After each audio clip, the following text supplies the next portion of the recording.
Is there, yeah, nothing in particular you want to review today? That I can think of. Cool. Sweet. Well, I think we can just get into it then.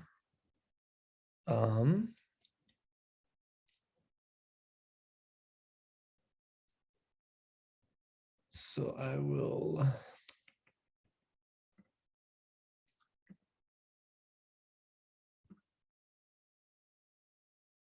Maybe I will talk a tiny bit. Monday, when we get to class on Monday, we're going to talk more about hooks. And next week's just going to essentially be pretty focused on React. We'll do some authentication next week, so there'll be a little Rails stuff with that, but that's going to be a lot more heavy on the front end side of things.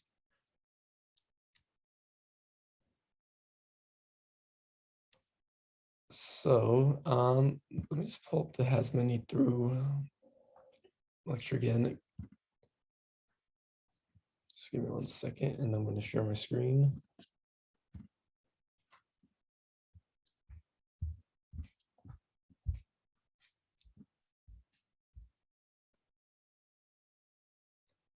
Cool. So just once again to kind of visualize, and this is the example I kind of want to go through today, is this user has many courses. So we're going to have a user has many, I mean, think about something like, you're going to school at like a university or something. You could be enrolled in many courses, and a course could have many students. So we're going to have a third table or third model, which is our enrollment model, which is going to join these two tables. Now we can also add a role to this. So that's a little something else we can do. So a role could be something like, teacher, student, TA. So that way that can give us some information about what kind of enrollment there is. So let's just go through this example, code it out again. I think just to get some repetition with the has many through. And yeah, so for this, I'm just going to use the app we've been working on, just so I don't have to set it up again. And it's kind of going in line with what we're doing, because so far we've had like user has many like skills, and it's kind of like a little bit of a grading app. So now we can enroll students in or users into courses. So let's go ahead and I'm going to open this up in code.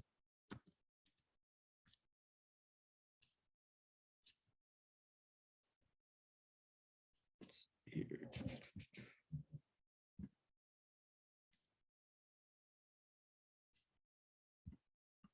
Let's have that for reference. Now, since I'm using this lecture from yesterday, if I go to my schema, see, I already have a users table, so I don't need to recreate that. So we can just use that one. It's not going to quite match this. We just have a name. So I need to make a course model, and I need to make an enrollments model. So let's go ahead and do that. Right, so I'm going to do a Rails G model course, and that can just have a name.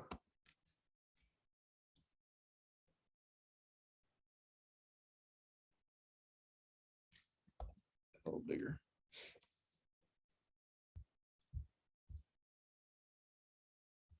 So now for my enrollments is going to have, I'm going to do a Rails G model role, and then a course that it belongs to and a user belongs to. So Rails G model enrollment.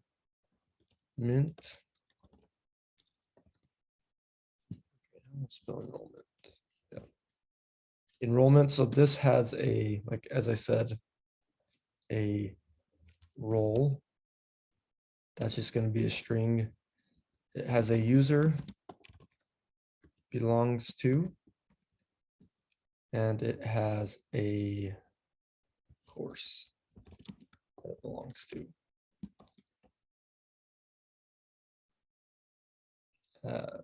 I spelled model wrong.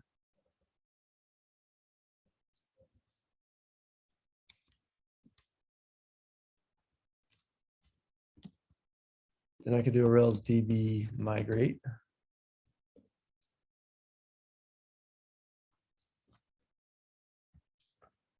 I kind of think it's good practice, you know, after you migrate, after you create some models and you migrate, to go look at your schema and just kind of make sure it's what you're kind of expecting.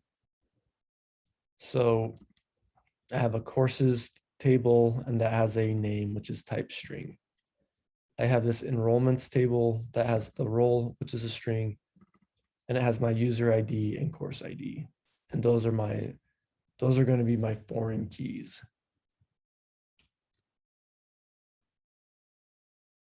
So that's looking good. The next thing I'd want to do is probably just go create some seed data.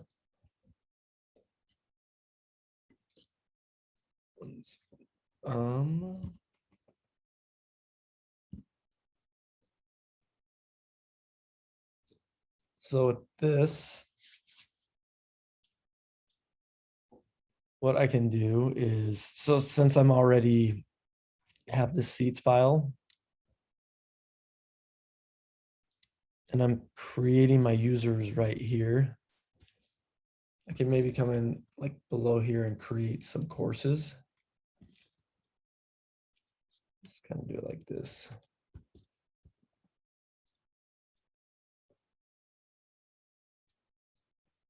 Course 1, let's create some.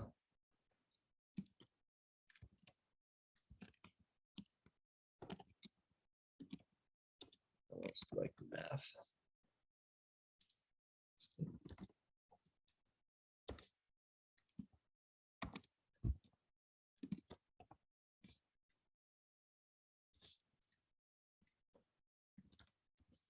Just gonna maybe create like 4 courses. So math, science, art, and PE.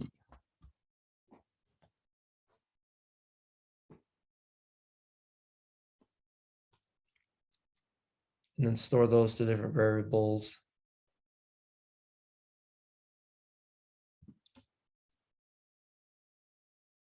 And I don't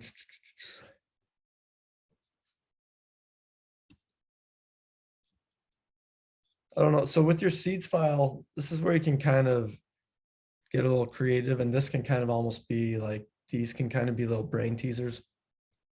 Let's say, because for my users, I gave them all, like for every users, they got grades on all of these scores. Maybe for some of my users, I don't want to have all my users be enrolled in all the classes. I kind of want it to be maybe a little random, or just maybe have them, you know, be in like 2 classes. So what I could do here is maybe like I could, so this I variable, I could do something like this, like if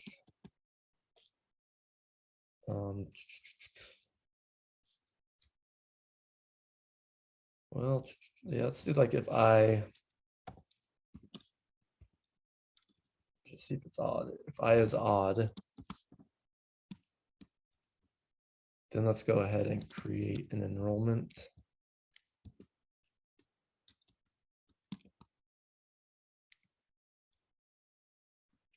So enrollment dot create.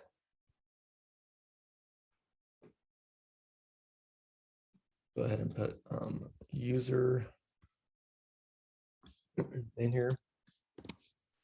Oh, sorry. The user ID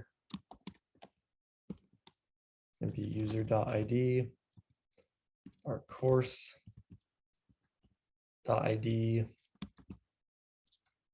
Maybe we can do like C1. And then the role. Like, because this is just going to be a string, so maybe I could have a roles, you know, TA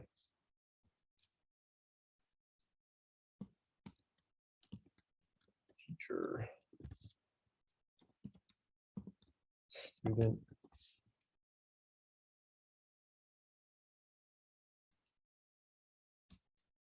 So I could do something like this. You just make an array of roles and do like roles.sample.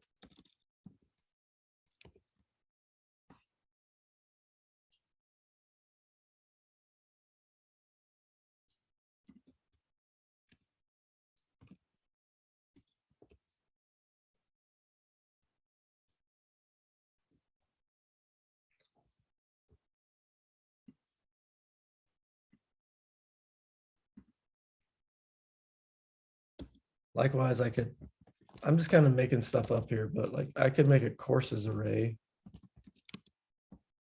Put all my courses in there.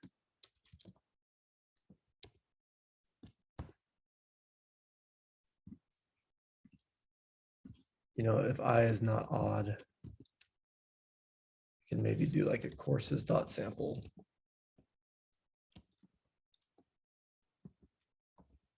I mean, this is a little strange. I'm just kind of showing you, this is, remember our seeds file is just a Ruby file. So you can kind of come in here and do whatever you want that you think works out for your seeds file. Because maybe for this one, I don't want to sample the role. I just want to hard code this as a student.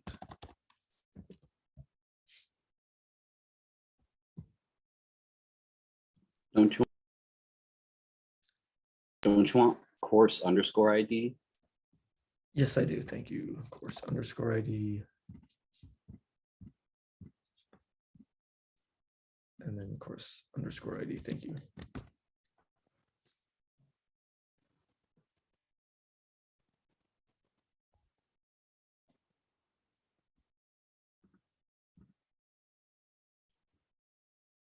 And yeah, I could, you know, maybe I create a whole new user right here.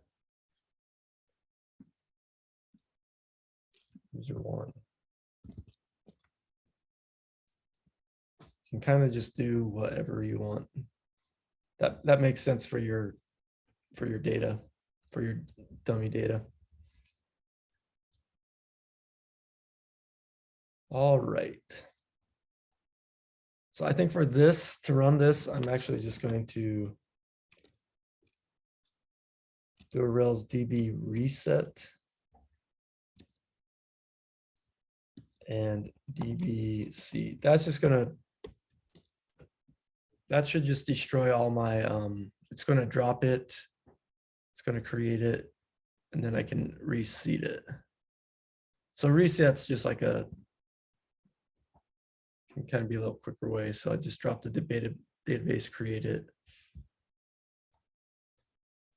It doesn't migrate it, it just kind of clears out your database.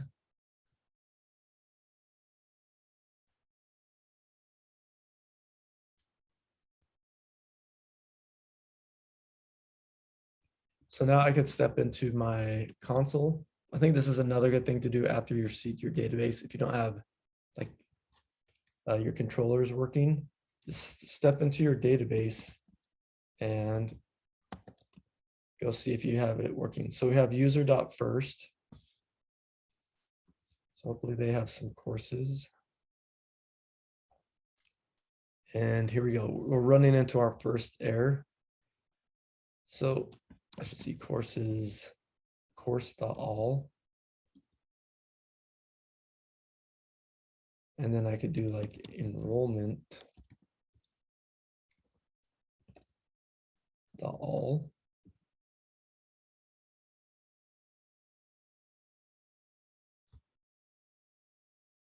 So it doesn't look like I have any enrollments.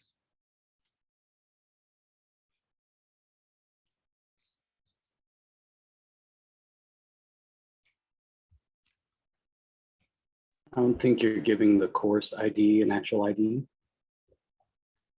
Oh, that would, yeah. So course.id, c1.id, course.sample.id.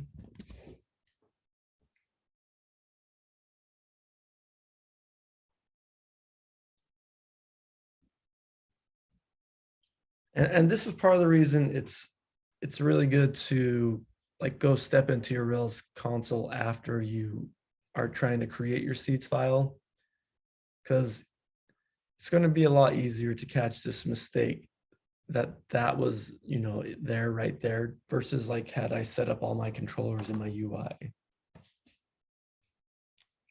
So I can catch this a lot quicker.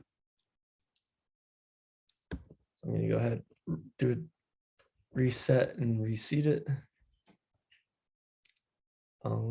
So yeah, let's step back into our console.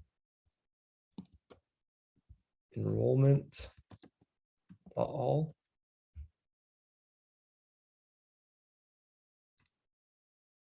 Cool. So I have a user with ID 2 and they have course ID 3. So let's do user.find. Let's find that user with ID 2, because I know they should have this course with ID 3. Put that in that variable. And u2.courses. So at this point, is role just an attribute of enrollment? Yes, role is just a string. And I'm kind of like in my head saying, you know, role can either be the string TA, teacher, or student. But yeah, it's just an attribute of enrollment, and it's just a string.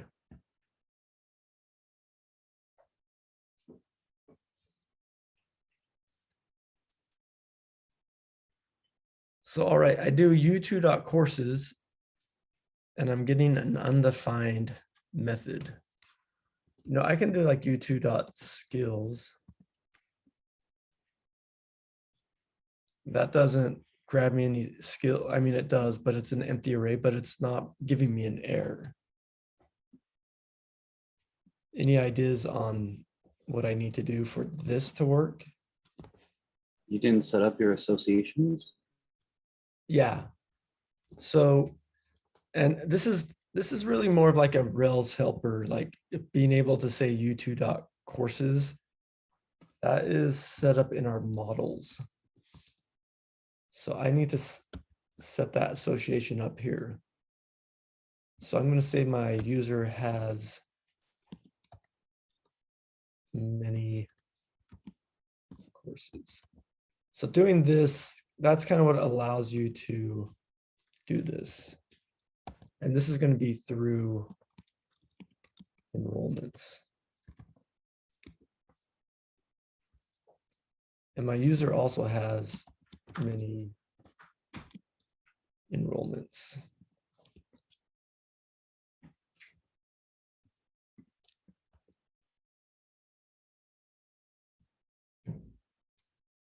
Now, if I make a change here in my model, I have to exit my console and restart it.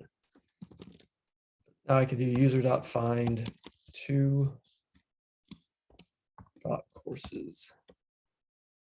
There we go. So now that's working. Now I can have that syntax in my code. Likewise with my courses. A course has many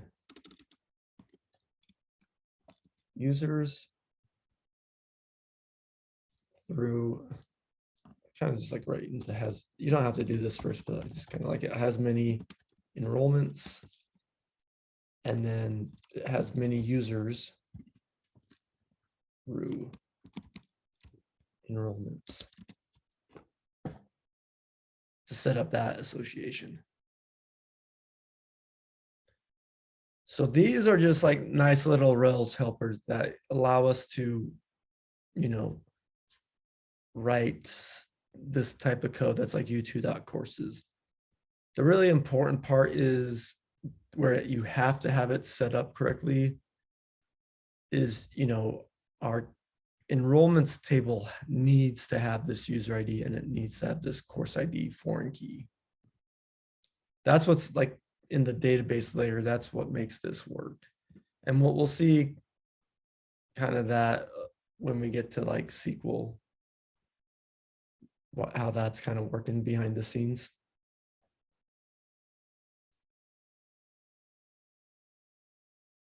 But you can kind of even see down here, like they're in the SQL, when I run this command, let's do it like this. Let's do u2 equals user dot find 2.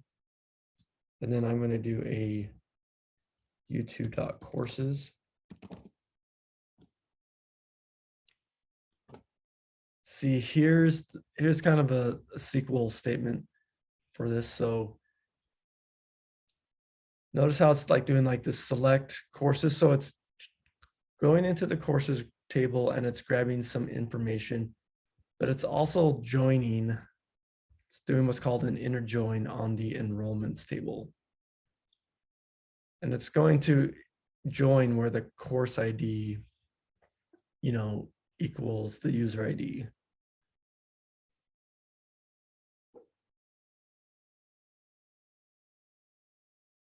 So it's going to look at where does the user, where in an enrollments, where does the user ID equal this to?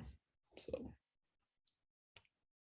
I mean, we don't know SQL yet, but just kind of wanted to show you it's with these IDs in these tables where it's kind of joining information. Cool. So now that we have that, let's go ahead and generate some controllers. So I could do a Rails G controller. Let's do API slash courses.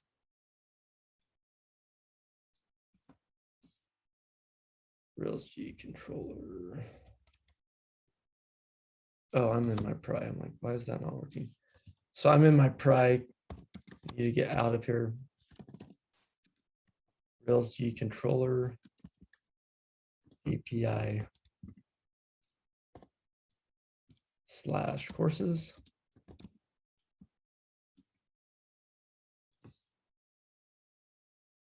And Rails G controller API slash enrollments.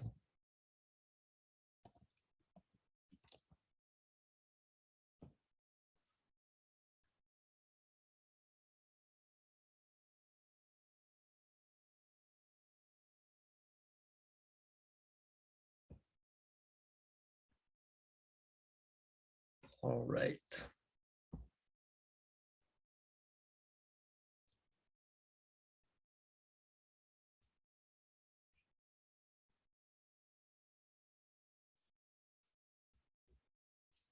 So let's go to like my courses controller.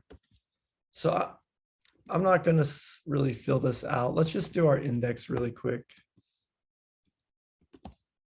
so we can grab them. Let's do a render JSON or stall.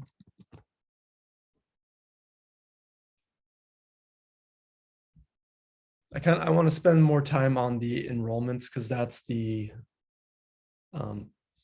that's kind of our join table. This one's just going to be like your standard CRUD actions right here. Nothing really special going on here.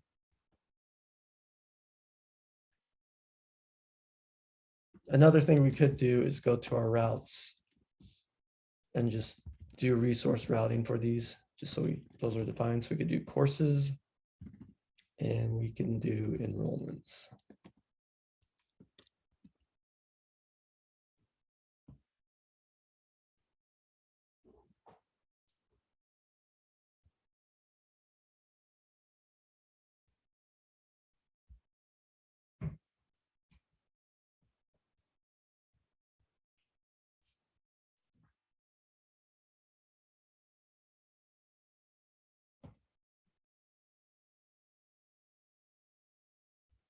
All right.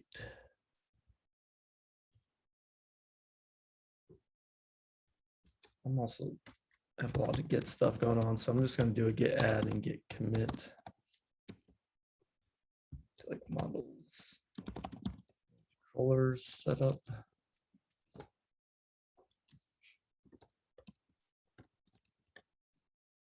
Push that up.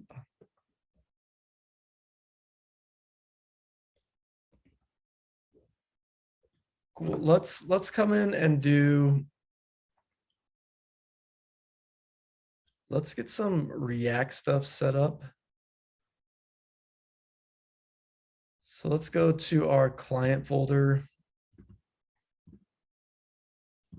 And let's go ahead and create some components, and we can do this. Let's do this in our pages. So let's do a courses.js and a enrollments.js.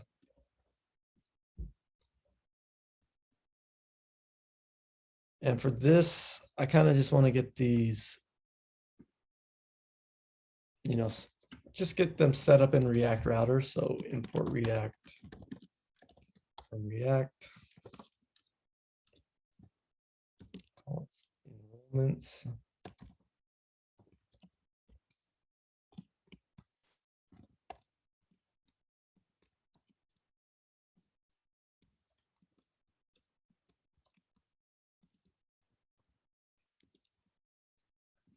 Export default.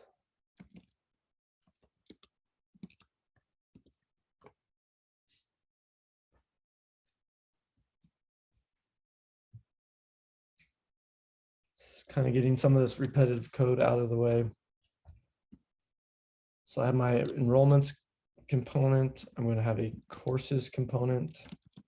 Just go ahead and copy and paste that over here.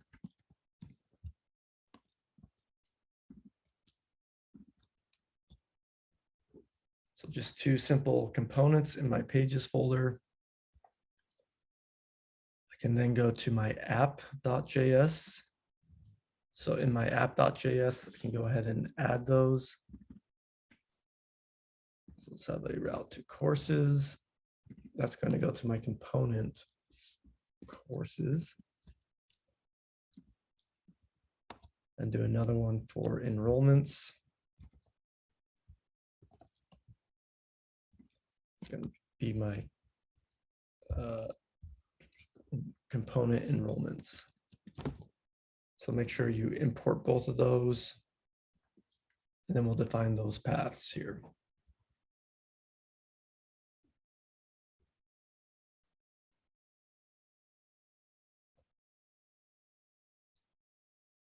Then one last thing we can do is in my navbar. So in components navbar, just going to add some links for that. So we can go to courses, match courses. Let's say courses.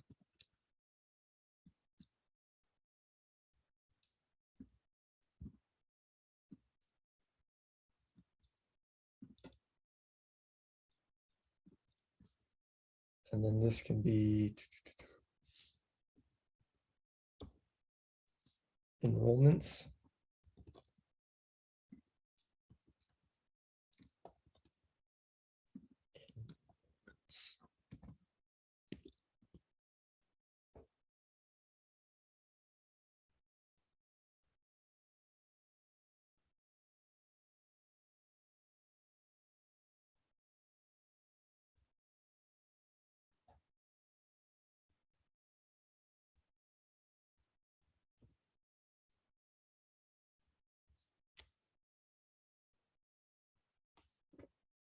Sweet. Let's go ahead and see if this is working. So let's start up my server. My Rails server, split a pane, cd into client, and start up your React server.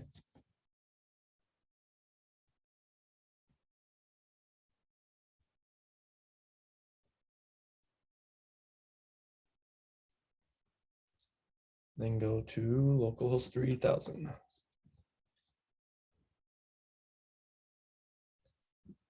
So I have my courses, and then we have my enrollments. We already have users working, skills, and grades. Something I'm going to do is in my use Axios on mount hook. So this is in our hooks folder, use Axios on mount. I kind of like that there's a spinner just so we can see it, but I don't like how it's taking so long. So I'm just going to make this like, I don't know, 400 milliseconds. So it's going to be like almost half a second. So it's not going to take so long to load the data, but it'll be long enough where we can see our spinner. Now, really, I would definitely want to get rid of this, but for now, I think if we end up doing any more stuff with the spinner, I'll kind of want to see it. So remember this use Axios on mount. This allows us to do an easy way to get data when we have a component mount. So it does all of this. It does the use effect for us. It gets the data. It does our Axios call. It sets the data. It also sets things like an error and a loading UI. And then it just returns all of that stuff. The only thing we really need to give it is a URL. So for example, I believe, let's just test it really quick. We should have localhost 3001 API courses set up. So that grabs our courses.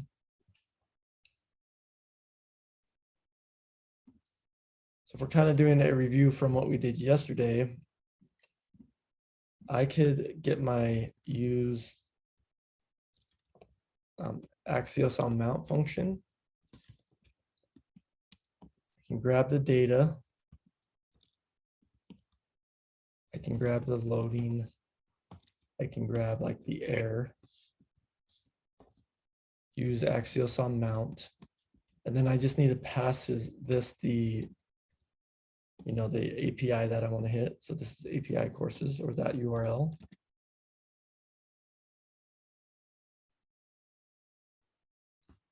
And then we also had like a list component with the data prop. I could give it I want to give this data prop some sort of an array. And maybe just to like be a little clearer, I could say like this is courses. So I have to pull that off as data because my use Axios on mount returns a object, and that's the name of the key is data. So when I pull it off, I have to say data, but then I could rename it to something like courses.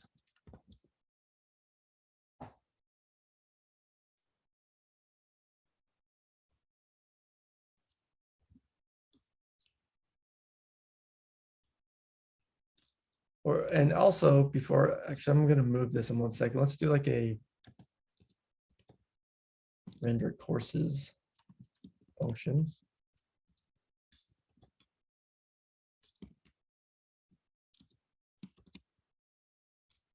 Or now I could do something like this. I can, since I have these like error, I could do like if error,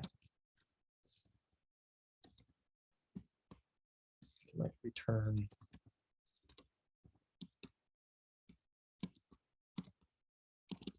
error occurred. I'm getting data, or getting courses. I can do a if loading. I can return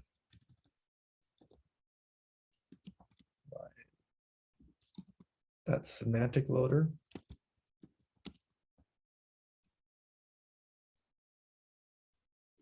If not, I can just return my list. When you're putting in those props of data loading and error, are you able to access that because you imported use Axios on mount? Yeah, so a couple things. These are not props.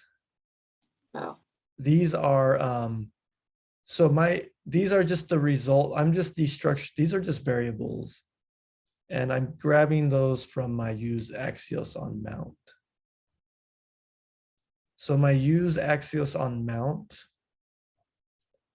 it's just a function. Like we can kind of ignore what it's doing.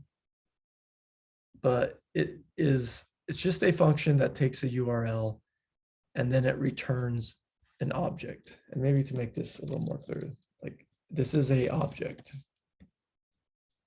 These keys just happen to, match. Loading. So I can have a function return a object. So that's what's going on there. So in my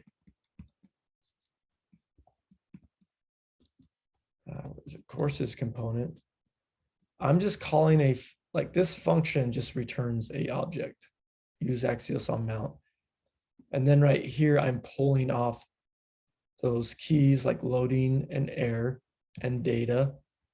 But I wanted to rename data, so I renamed it to courses.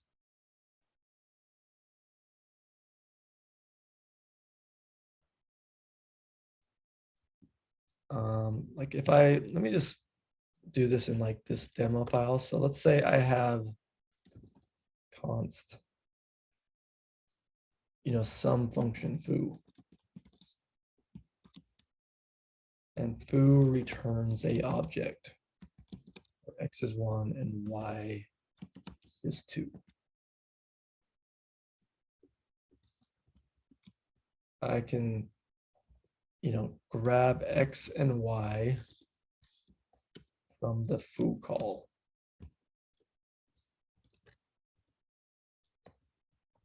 Console.log X, console.log Y. Node demo.js 1 and 2.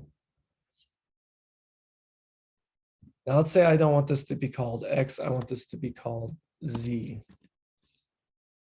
If I try to do it just like this, that's not going to work. Object destructuring works by matching the name of the key. So what I can do is say, hey, grab me the X key.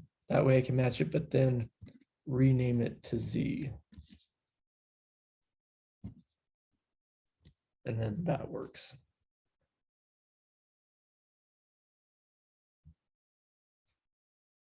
so is the reason it's not props because you didn't pass it into a component to get it to somewhere? Is that the definition of props? Yeah, props is, I'm not passing this courses,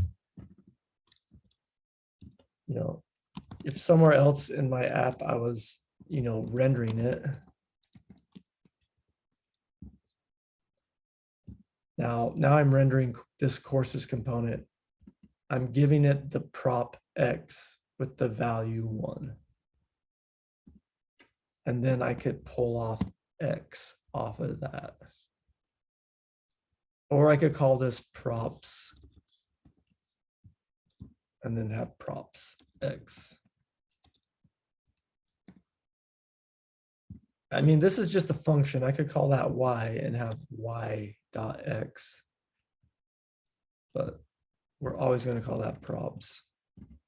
If that's how you do it, props.x. But props right now is just a object, so I can destructure X like that. So I could say it like this. I could say const x equals props.x. Or I could destructure x off of props. This is like ES6. I'd be like old JS.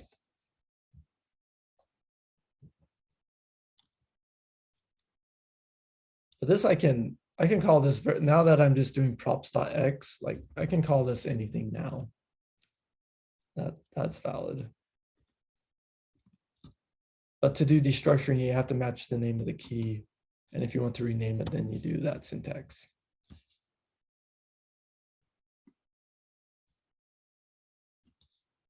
Does that kind of help clear that up? Yeah, that helps.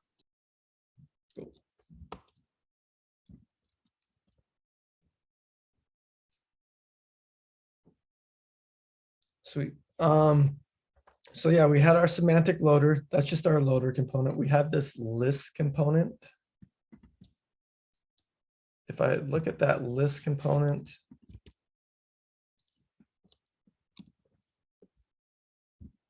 remember our list component. So here we'd be destructuring data, name, and render data from props. But we're declaring these variables. So the list component takes a data prop, it takes a name, and it takes this render data. So what we can do, the name is just for a header. If we don't have a render data, we're going to use our stringify JSON component, which just allows us to print JSON to the DOM so we can see our data. But we can give this list component a render data function, which is going to go through the map, which is going to go through our data and call the map function. So we're going to map through our data, and then we're going to call that render data function that was passed to this. So I know that's a mouthful, but really what this render data function is, it's a way to tell this list component how to draw each item in the array. So let's look at that. Let's just go back to our courses. I can call this render courses function. So I check to see if I have an error or if it's loading. And if not, then I'll return the list. So let's go to my courses. I get the spinner for a second, but it seems like I did not get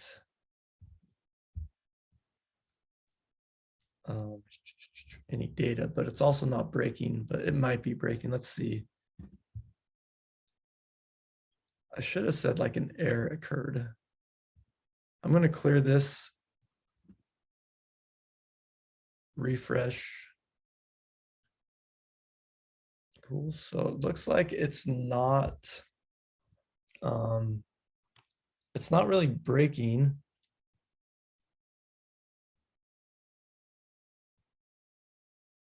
Courses. So let's do this. I'm going to do just right here, do a console.log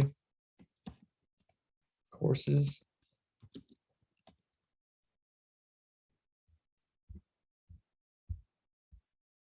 Because I'm kind of expecting courses to actually be defined, because I just tested it right here. Like if I do localhost 3001 API courses, that gives me back a list of courses. So I'm a little confused on why this is not working. So I'll just do a little debugging. So now I have that log in there. Okay.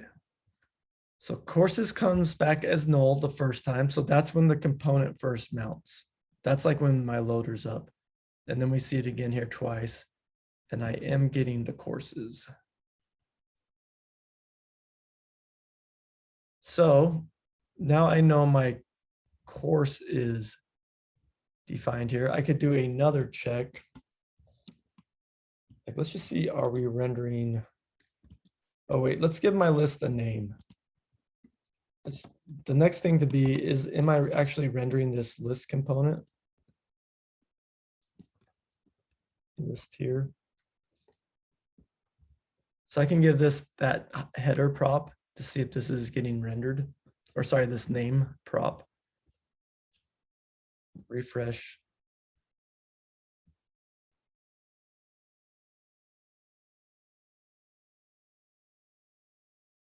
I feel like we're not even ever hitting here.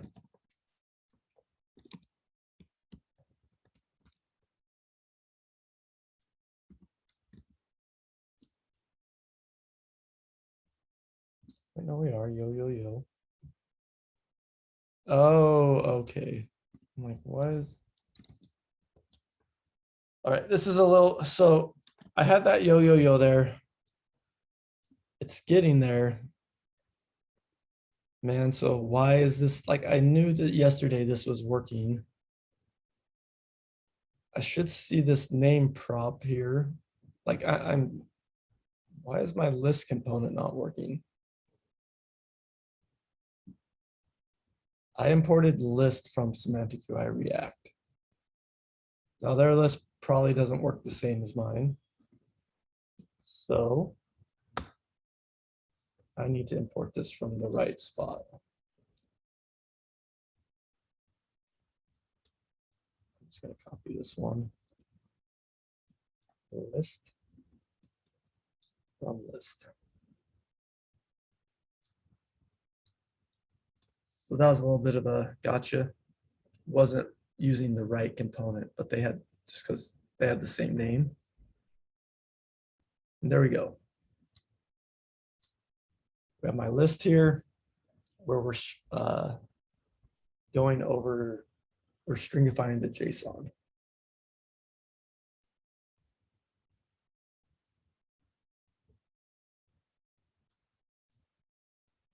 But I can also give this list data. I can give this list component a render data function. So I can tell this how I want it to render each course.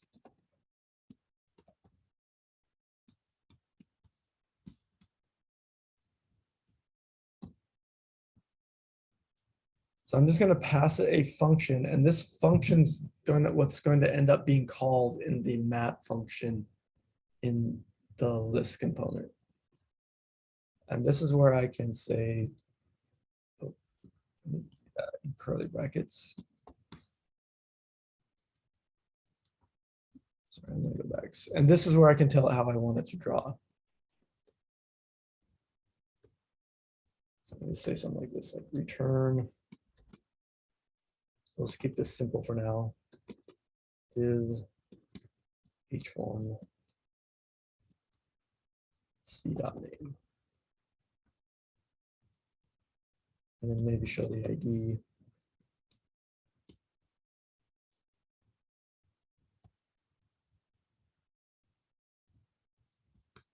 Actually, maybe just to make this look a little nicer, I could throw this in a card component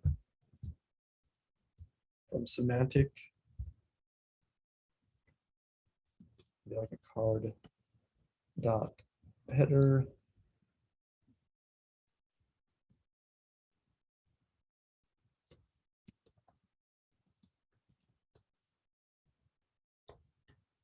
And throw this in the card dot description.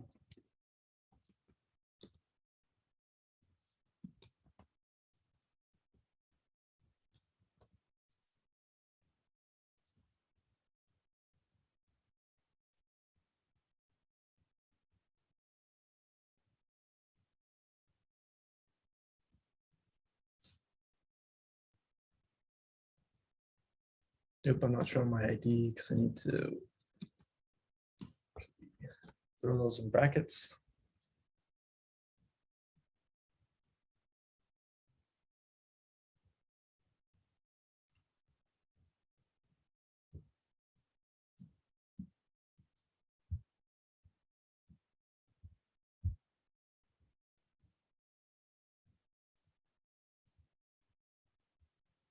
Cool. So there we go. There's a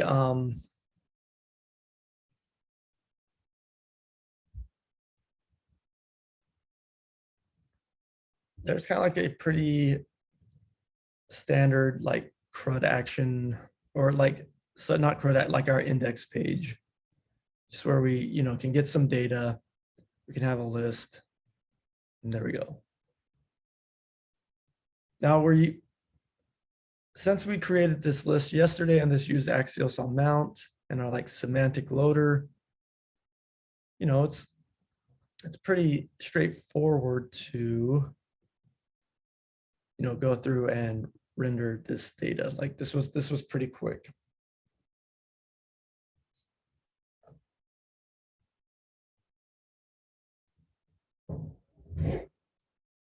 So with this, and the other thing I think this does, it cleans up our code. I think we could almost, maybe some of this logic we could start abstracting into like components, but I think this is good enough for now. Are there any questions on this?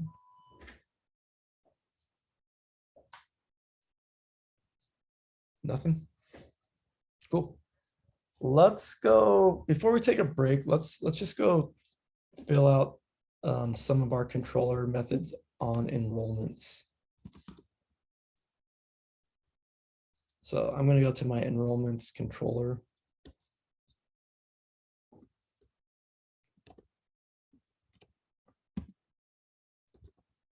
And let's for now just do a render JSON enrollment all.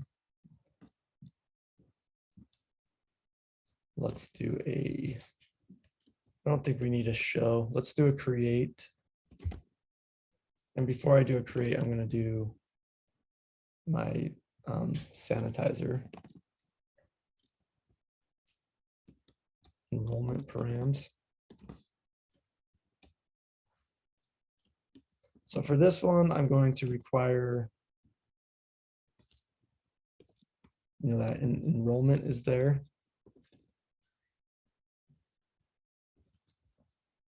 And I'm going to permit, so I'm going to allow the role.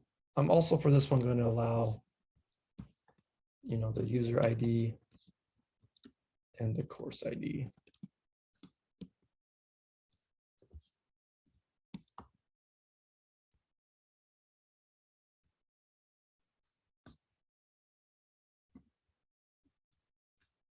We have like enrollment.new,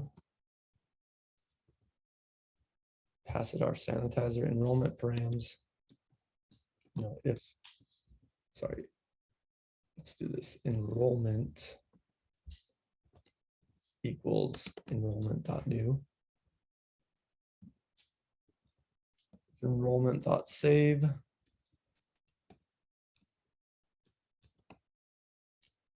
And I guess I'll also do like a set enrollment method.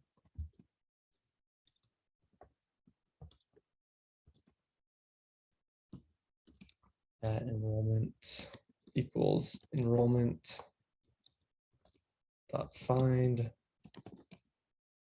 params ID.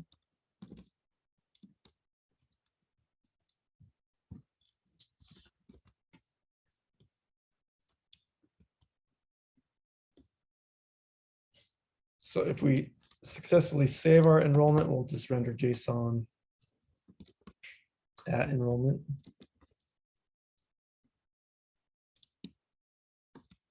Else we'll render JSON like errors at enrollment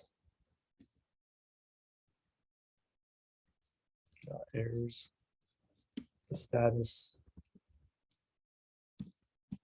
422.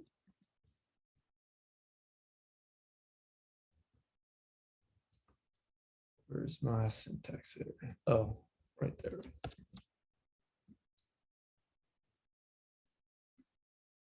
We could do our update just really quick, def update.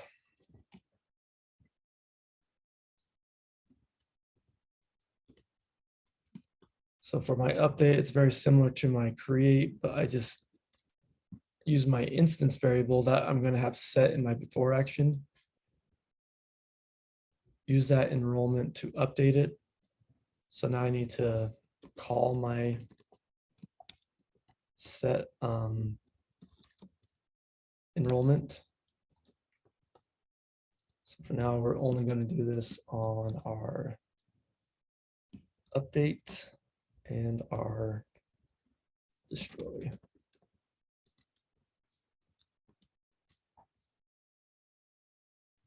So we have our index, our create, our update. I don't really want to show, I think it's too much for now. Destroy, end. So we'll just render JSON at enrollment dot destroy.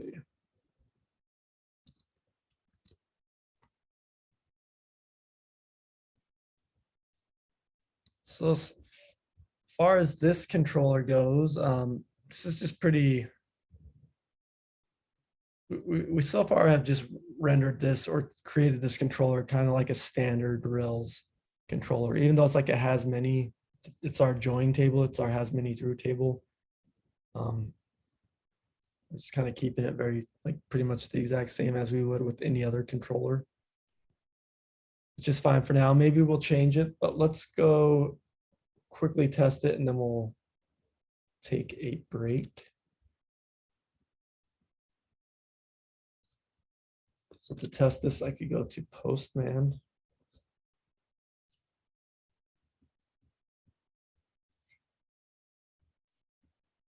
Go to API enrollments. Do a GET request first.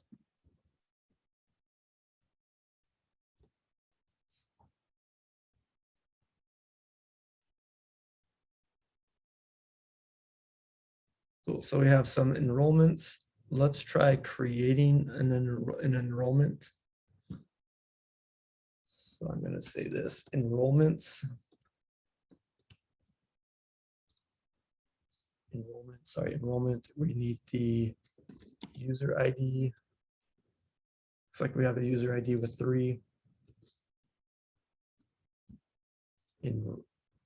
Enrollment.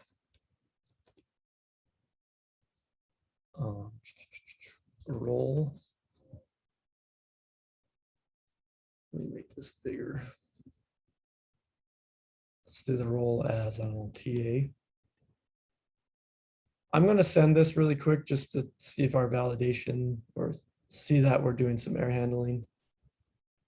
So if I send it without the course, we're going to send back the 422. You know, in our errors, we'll have this course error that must exist. So let's give this a course. So enrollment course underscore ID. Let's put that to, there we go. There's my course. Now, so for my update, my param for my is just going to be a put request. And let's get rid of these really quick. So it's going to be a put request to API enrollments and then the ID of the enrollment. So this is ID 6. So if I wanted to update this one, I give it that ID. And you know, for maybe this one, we just want to update the role student.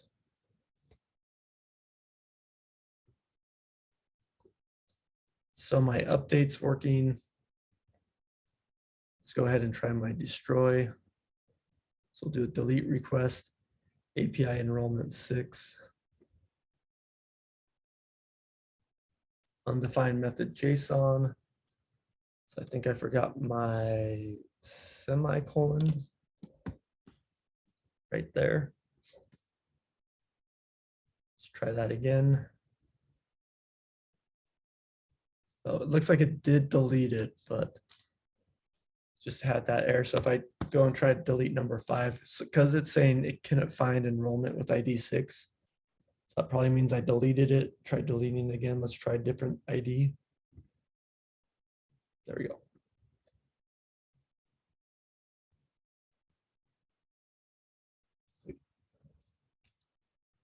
So testing your controller. I mean, I think this took like an additional, 5 minutes.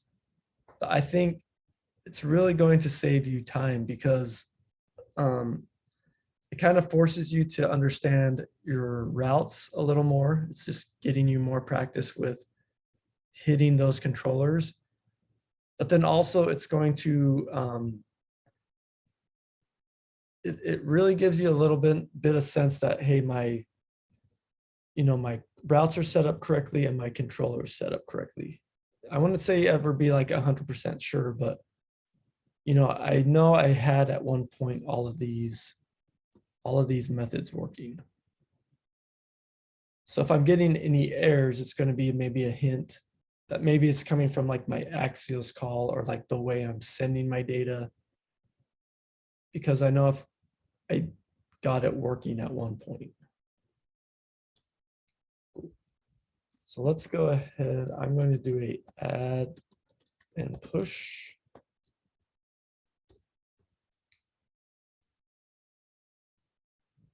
And then we can take a break.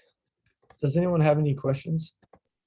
I was wondering, where is the render data coming from? Like, is that a function that's defined somewhere else, or are you just defining it every time when you do the list?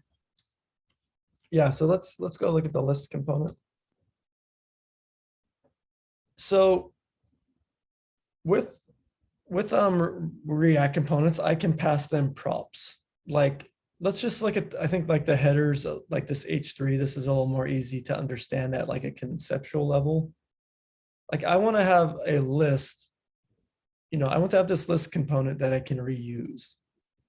Now, I don't know what the H3 should say, right? I don't know what the name of the list is.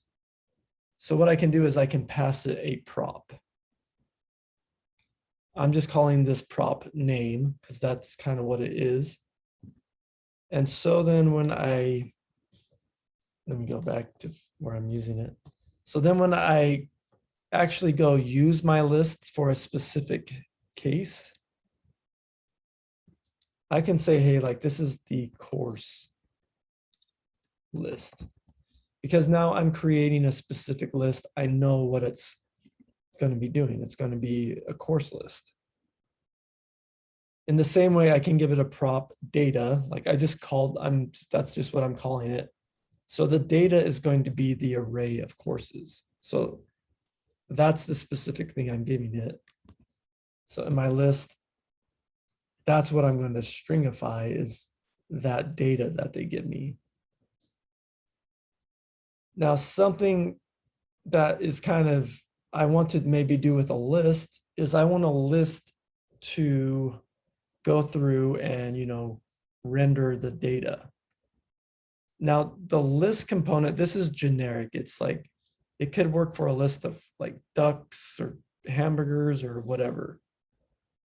But the list component itself, it's not going to know how to render the data. But a list component knows how to take in an array of data and map over it. And then remember, map is a function that takes a function. So the list component will say, hey, I'll map over your data and I'll call this function you give me. It doesn't know what that like. So, and this function is going to tell it how to render each item in the array. Now, this is just a prop, just like name was. Like this list component is saying, hey, you need to give, if you use me, you need to give that to me, just like we did with the name. So when we use the list component, we have to give it the actual function for the render data. And here it is right here. So this render data, this is telling it how to render one card.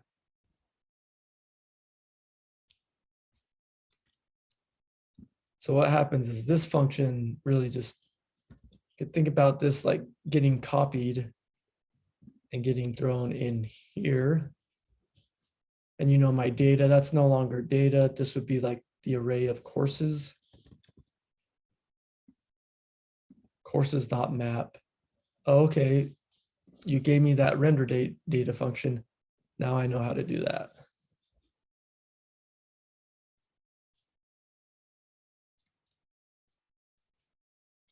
So you're giving it props that are then defined in another place where this component is used. Yeah, and that's how all React components are. Like,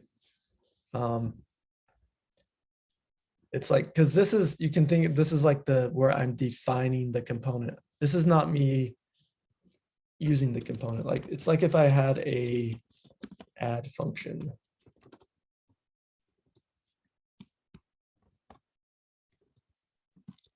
Plus num2. Like, this is me defining the function, but I'm not using it yet. It's just the definition, but somewhere else, I'm going to be using that function. And then I'm actually going to pass it the values. And then I can use that multiple times. So you define the function once, use it multiple times with different values.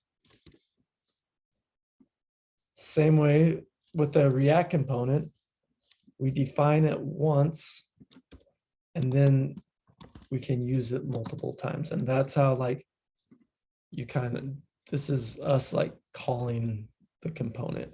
And then here we can pass it, you know, specific things. So let me just give you two examples.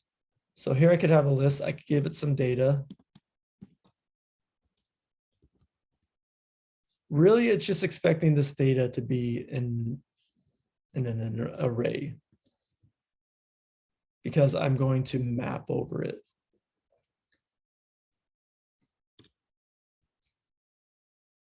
Then I could give it a name, numbers, and a render data function.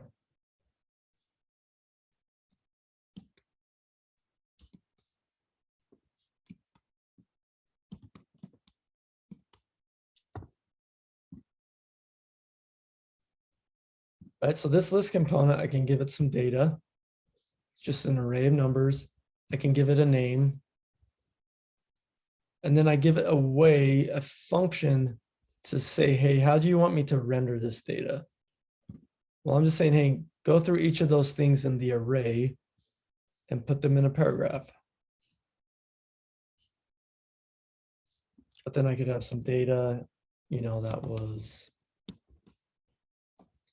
you know, an array of object, like X and Y.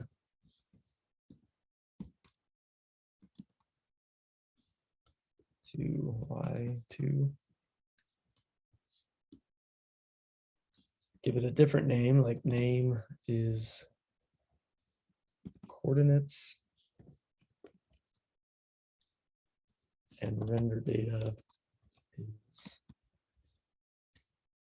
you know, the function that's gonna, like, I got to give it a function. How do you want me to render each of these things? Well, for this one, let's do like a div where we do c.x, comma c.y.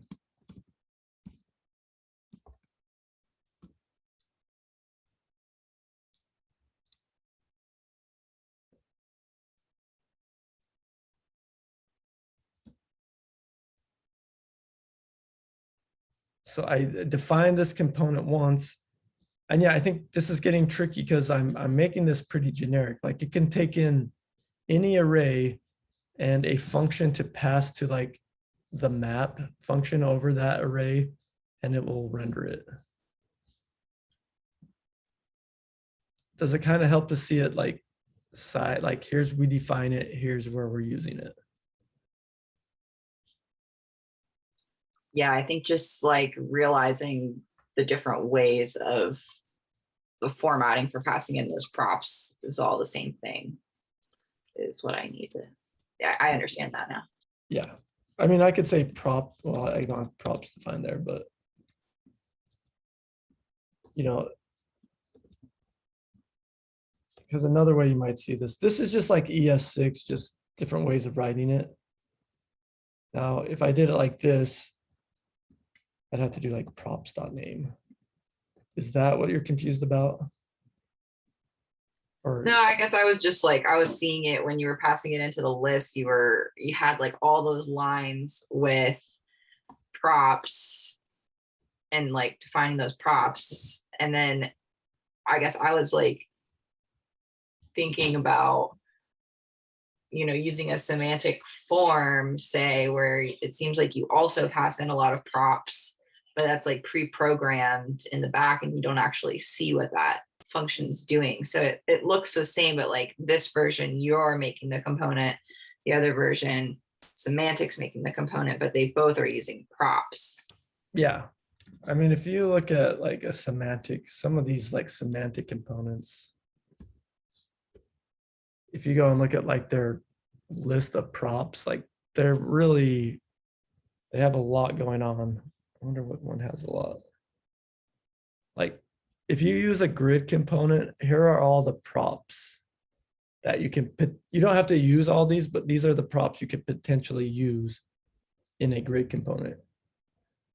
And yeah, you're not going to be able to see maybe behind this. You can go into their code base on GitHub and try to figure out how these are working. But what they do instead is they give you some documentation. Here's our grid component. Here are the props you can give it. Like they have a stackable prop. This is a Boolean. So if you give this stackable prop, it's going to stack things on top of each other. You'll see enum. Enum is really just like a set. If you see something like an enum, like enums, it can be one of these values. So if you give it a columns, that's going to tell it how many columns it's going to have. But these are all the props you can use. When we're defining our own components, this kind of does become the documentation, is like looking at like the component itself and seeing how it works. At some point, like not now before the break or anything, but I would be curious to see like using a few more of those more creative props for something like a grid, like the stackable one. It looked like it said that like you could set it for certain mobile breaking points. And I would like to see like how that's done, if there's some sort of if else statement, or if there's like, I don't know how you would get like drilled down to the specifics on that. I'd be curious to see it. Okay.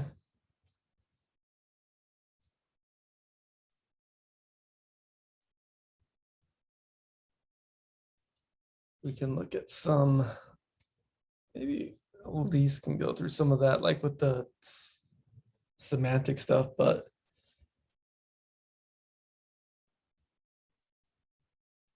yeah, we can look at some, I'll see if I can think of something. Cool. I'll stick around for a bit if there's more questions, but if you want, let's come back at 11.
Okay. Start my server. Let's get back into it.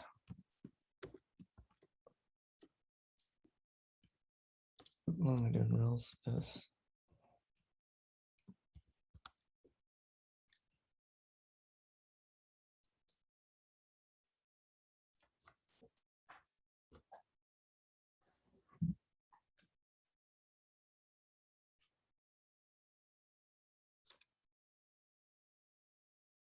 Cool. So when we left, we just have our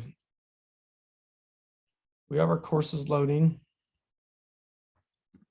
We have enrollments, but we haven't done anything on the UI. Let's just grab some data in our enrollments. .js, because we did get our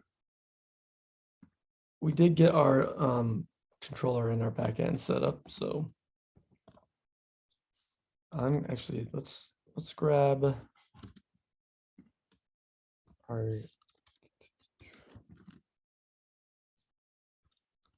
do this. I'm going to do this right here. Let's go ahead and grab our use Axios on mount.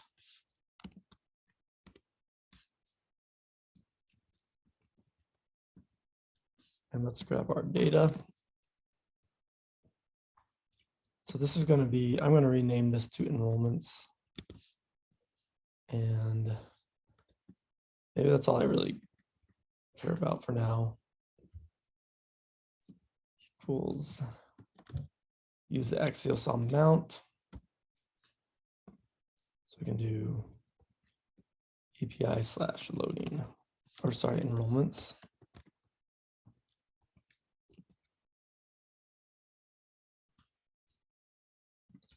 I could do something like this if we do not have enrollments.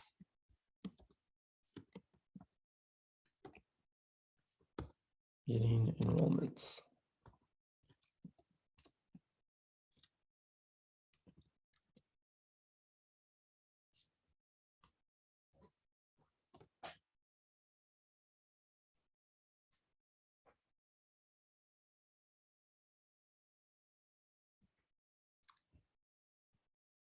And then maybe for now, I just want to, maybe I'm not going to reuse my list component. I could just do the stringify JSON component. Data equals enrollments.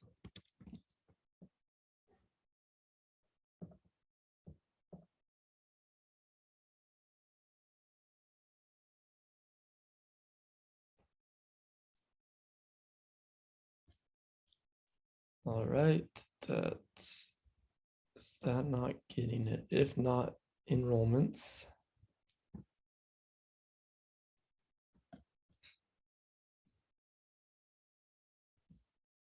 And once again, see, this is why I think it's nice to have tested this, because when we did our get enrollments, that was working. So now when I get kind of stuck on this, I can kind of more or less maybe think it's coming from the front end. The other way, like I can look on my server, I'm doing the get request. It looks like I've done a bunch of them. It's just not rendering. So I can just do I need to do this. I say if we don't have enrollments, I need to return getting enrollments. That was my error. Or one of them. Let's refresh. Okay. Well, now you can see it says getting enrollments, and then it comes here. It's still not showing though.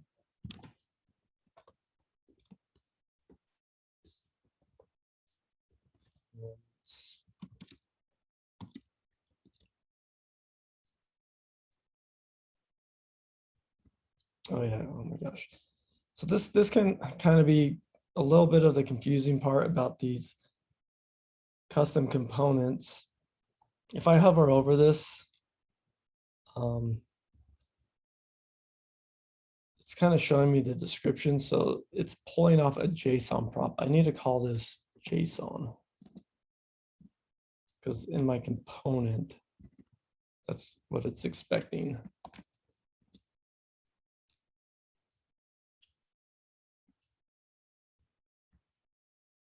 And there we go.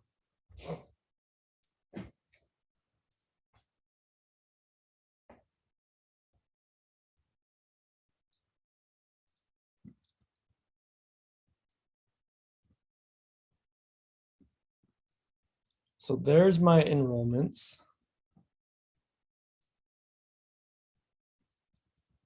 And last time with our, when we did our grades, I believe, we kind of did a different kind of SQL call. This time, let's kind of do more of this on the front end. Let's just grab our enrollments data. Let's grab our users. So I'm gonna call this data.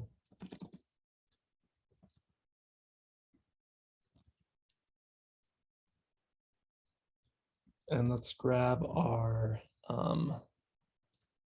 courses data.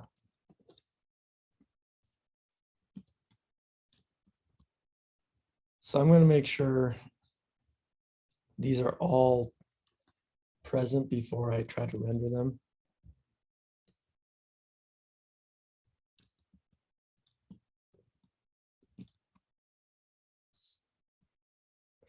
Do an or statement. If we don't have enrollments, or we don't have users, or we don't have courses,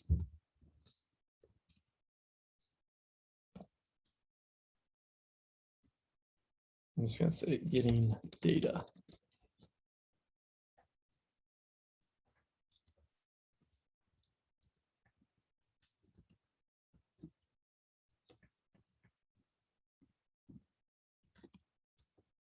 Courses.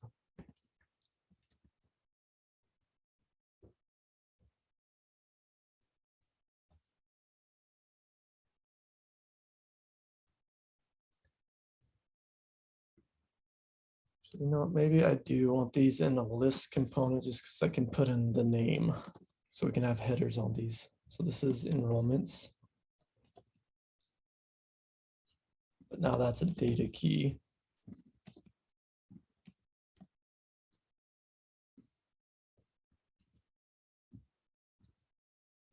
It's going to be my users.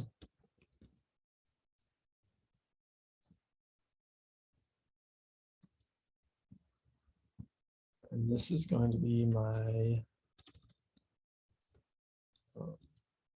courses data.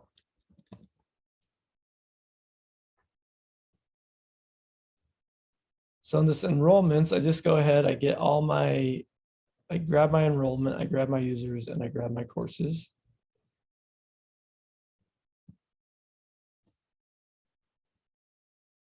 If not, I'm probably getting stuck in this. This is kind of like a confusing statement.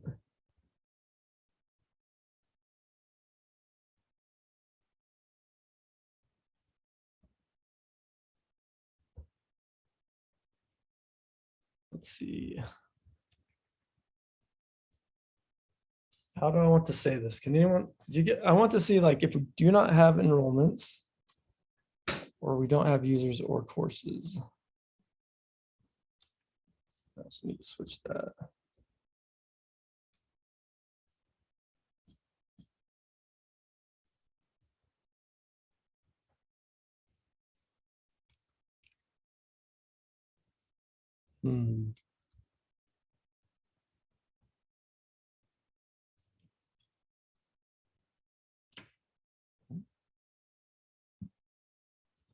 Let's see here. I feel like maybe I need an and there. Kind of guessing.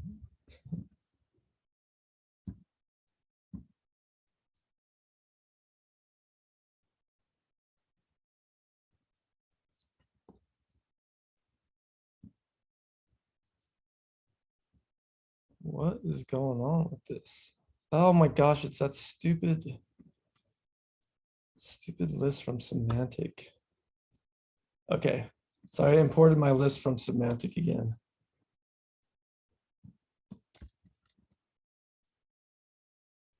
There we go.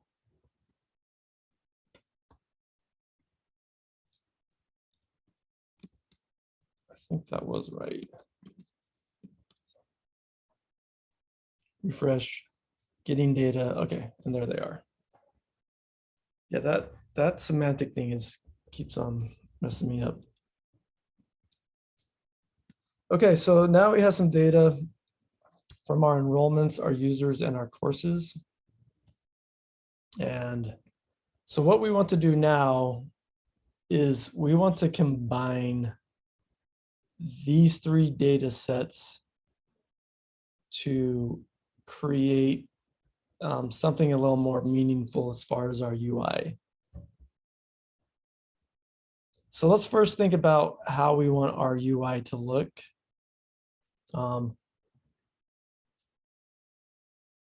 So I'm going to first do this just by designing this in like semantics. So I want to like have a list. I think, you know, I either want to group by users or courses. So I would say for this one, what we could do is let's go ahead and group by courses first. And then I'm going to show the users of that course and their enrollments. So we can kind of just start building this out in semantic, because this is going to get into like a little bit of like a brain teaser, both from the UI side of things and then the JavaScript side of things. So I can grab let's maybe do this as a segment. And actually, let me do this just to show you what I'm thinking about. This is where like wireframes are really helpful. I'm going to stop share and it's going to do a whiteboard. Okay. So here's what I'm thinking about making. Here's my lovely web browser. So I'm going to have, you know, some sort of section.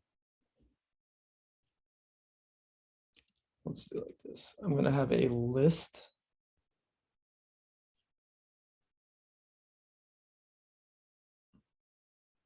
And inside of this list, I'm going to have a course.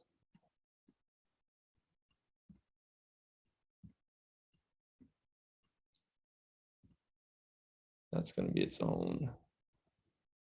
What I'm going to do is I'm going to have a list of courses.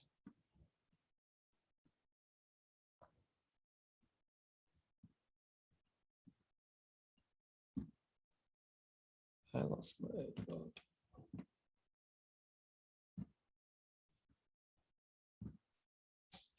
Okay, there's my courses. And then inside of that course, I'm going to have a list of students. So student, or sorry, a list of the enrollments. So I'll have like the users inside of here. So user, this is so hard to type with, and then the role.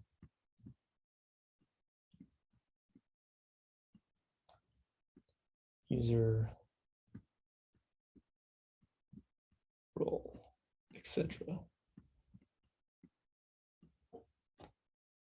So that's what I kind of want to create. I want to create a list of courses, and then each course is going to have a list of users and their roles.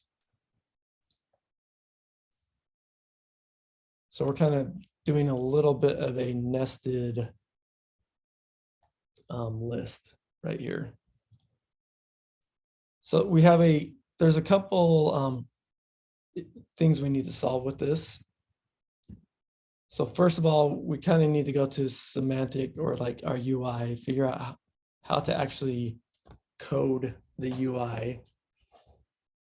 And then the second thing we need to do is, you know, with our data, we need to figure out how to have our data match that UI. because a lot of the times when you're working with, you know, an API, especially if it's a third-party API, you might have no control on how the data is coming back. Just like, it's not like if we're working with like a Twitter API, it's not like we could say, go up to Twitter and be like, hey, can you send this data back differently so it matches my UI? So for this, we're going to have to kind of do that on our own on the front end. So let's first go to semantic and kind of just do a wireframe of how we want this to look. So couple things I like this segment component, because what I can do with this, I'm gonna open this up in CodePen.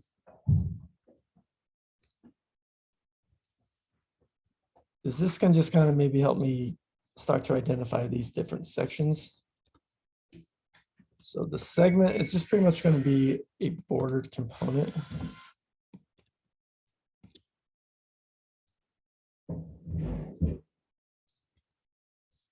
So what I'm kind of thinking about is like course 1.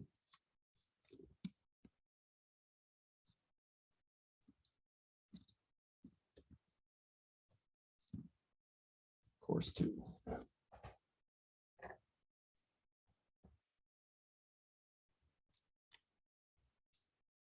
So that's how, you know, I could maybe get that to look.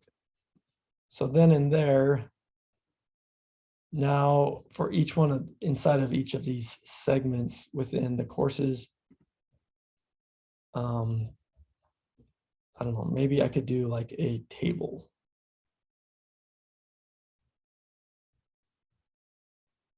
So I could grab a table component. This is going to be a little excessive, but can go in and throw a table component inside of there. I need to import table.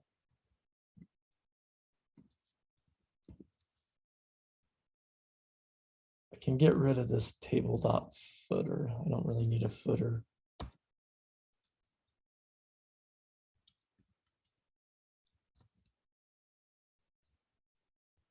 Probably don't need this label either.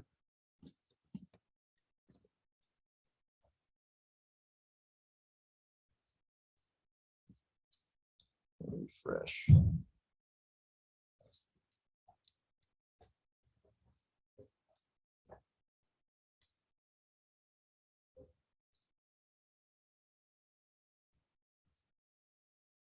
Cool. So I'm slowly starting to get like how I want the UI to look. So, you know, I can have these separated by courses, and then here for the header, you know, I'm going to have like a name header and a role header, so I can get rid of these cells. And then, you know, I could have like John, student, Bob, TA, Sally, teacher.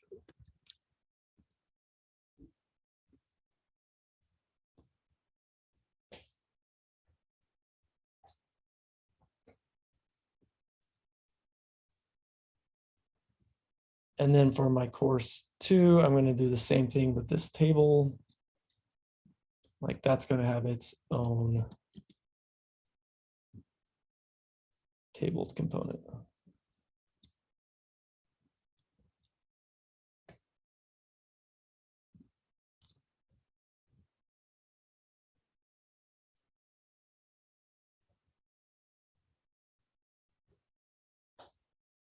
Sweet. So I kind of just, you know, made the decision like, oh, for my enrollments page, I want to kind of organize these first by course and then go through and list all the students. I could, you know, I could have like said, hey, let's list by students and then list all the students' courses, or I could have just had a table that had name, like student name, role, and course name. but just kind of switching it up a little. Maybe trying to do a little more organized UI than just a table with student name, role, and course name.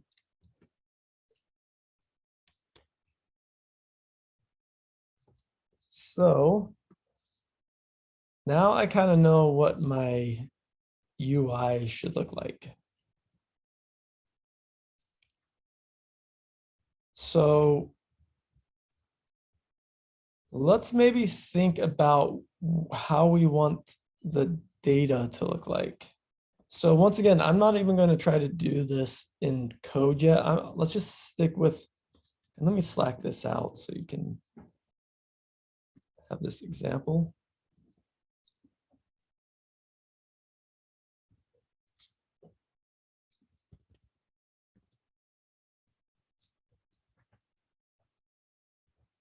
Because now I've hard coded this. I got the UI how I want it to look, but now I kind of want to start to think about how I want, like how should I get the data to look so I could like map over this and create this structure. So let's start out like this. So I'm going to want an array of objects. Now I'm going to want like a course name, right? Just trying to match this.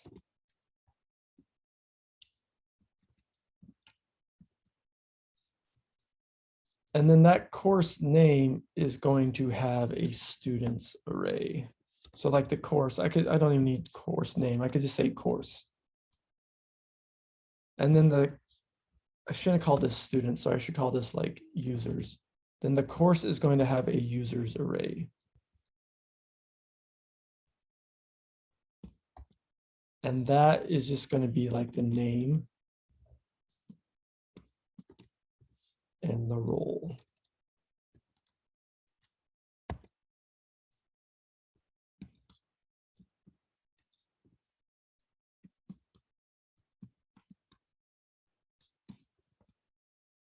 Maybe put like 2 of those inside of there so I can see I can loop over those.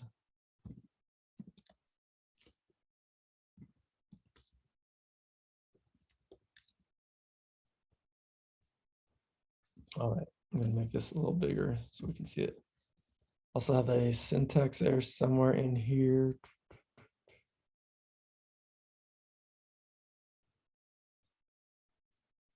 Const, oh, I need to give this a name like data. Oh, there we go.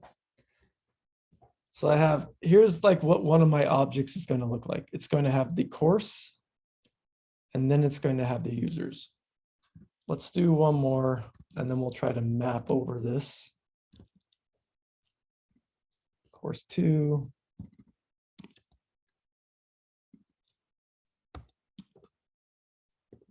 Cool.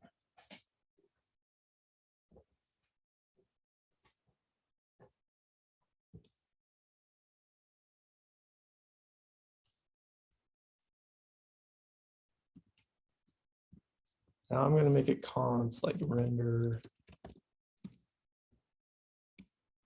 data function.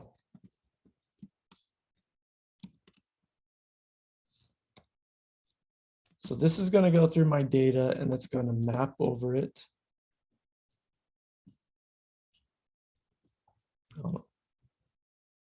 Maybe I should just call this courses or something like that. Courses.map.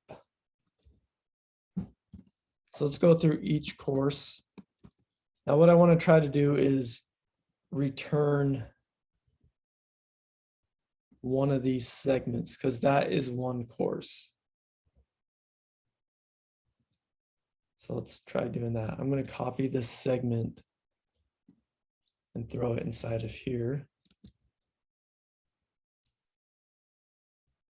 Actually, if I need to return this, return.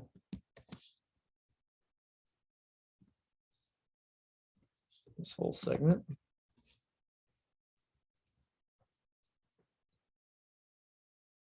And here I could do something like, c dot name or course.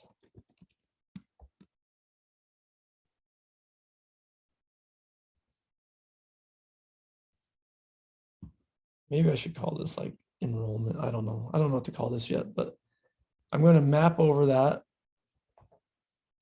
So now what I can try to do is, instead of just hard coding this, I'm now going to use test out my render data function and see if that's doing it.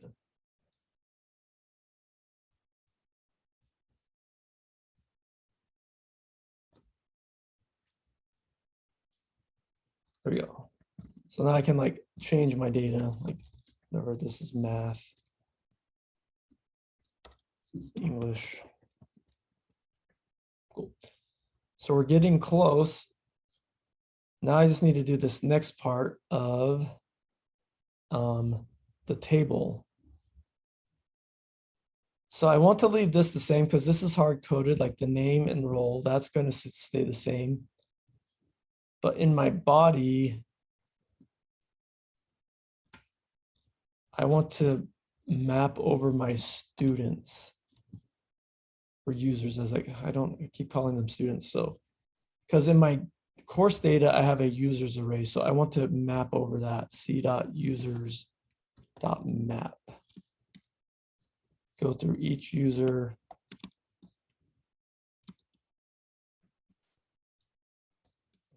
You know, I'll just use parentheses so it implicitly returns this, and return this table row.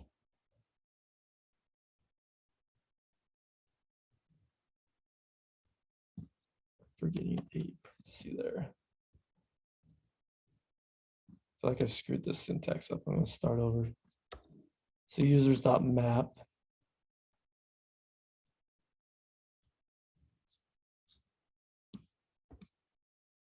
So we go through, this needs to turn there. So we're going to go through each. This can be a pain. This is kind of like why I like doing this in a sandbox, because the syntax can get a little weird here. It can get a little messy. So I'm going to go through each user and return this table row.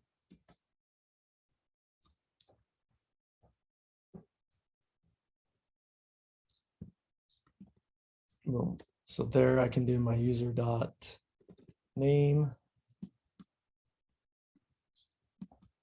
and user dot role.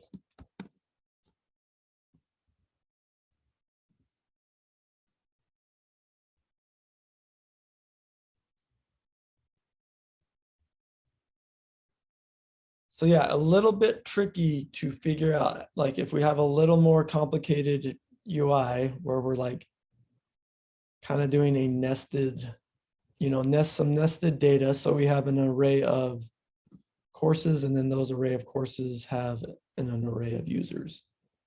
And then I want to render it out like that. So if there's a problem like this, how I really recommend you go about solving it is you first, like I did with the white pad, I first decided how I wanted it to look. Then after I decided how I wanted it to look, then I just tried to get it looking that way using hard-coded data.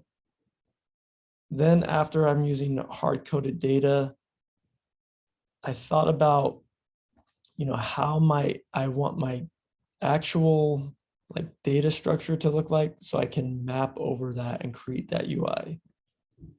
Because now it's easy to add a course, because I just need to add an object to my array that has a course string and users array.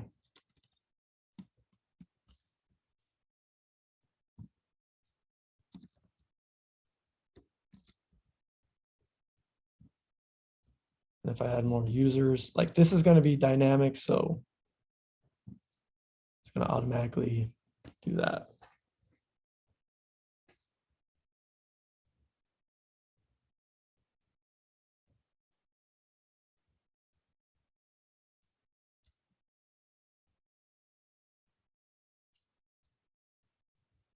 So now I have that working.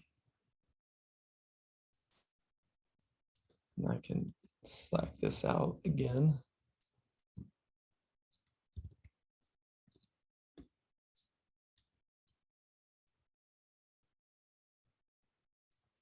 So I can now take this code and just throw it in my enrollments just to get it working there. So I'll take my courses, just throw that dummy data up there. I'm not gonna, I should call this courses like data or something because I have courses right here. Actually, I should call it like courses. So I'm gonna call this course users. I think that's a better name, course users, because it's showing me all the users of the course.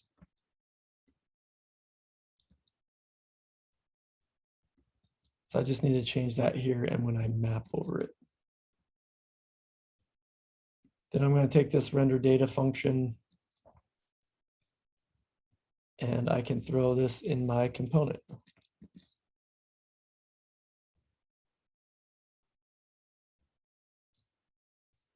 I'm probably going to get a whole bunch of errors for not importing these components from semantics. So let's import segment and table. I think those are the only two things I need to import. And then I can call this render data function.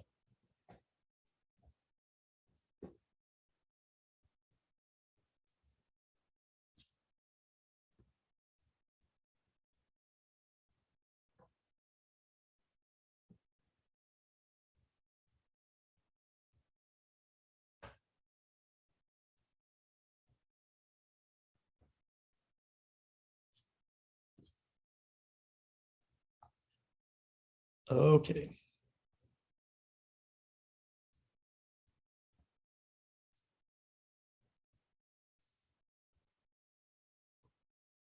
So we're getting close, but there's still a kind of a major roadblock going on right now. So we have our UI. This is our UI. It's looking good. We're even mapping over our UI. Like this is, we have some data where we can map over this. But the way we're getting our data back does not match the way we want, we need it to be to render it for our render data function. Is this making sense, the issue here?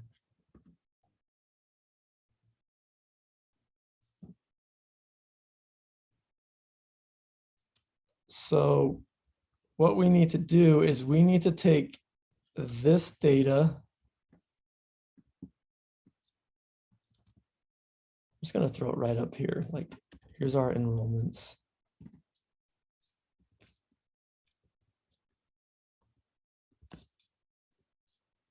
I'm only going to have one in here just so it's easier to read. Like, there's one enrollment, but it's still in an array. We're going to have one course.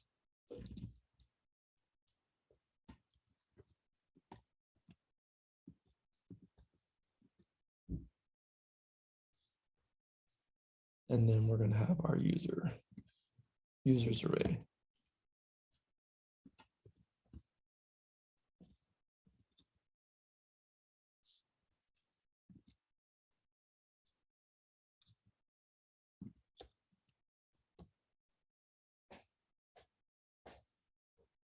So here's the brain teaser, or here's the coding challenge.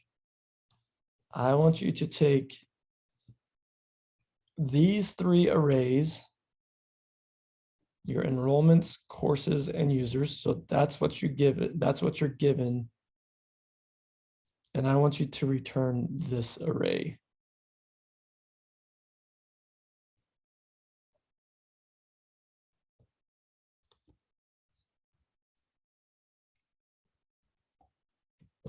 I want you to spend, I'm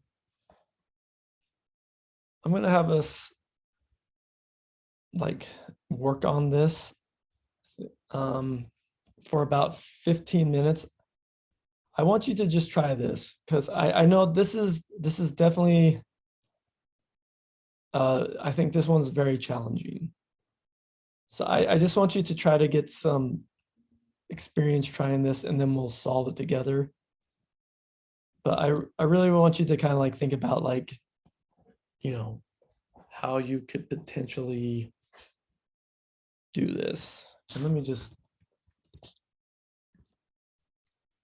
me maybe add 2 courses.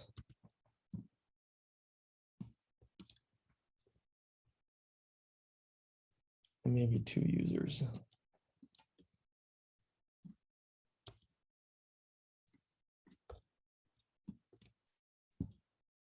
And we could do a couple enrollments.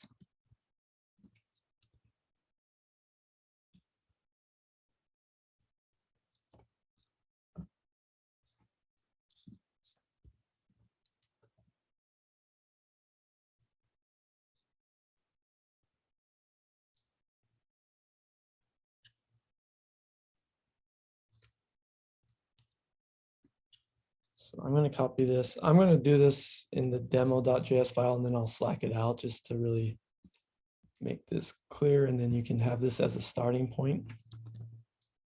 Okay, so I have these 3 arrays. Could actually add one more student. Let's add one more student in here to be in a different course.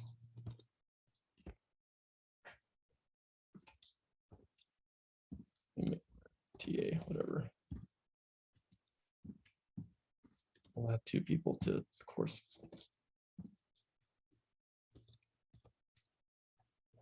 Actually, no, I'm just gonna get rid of this one.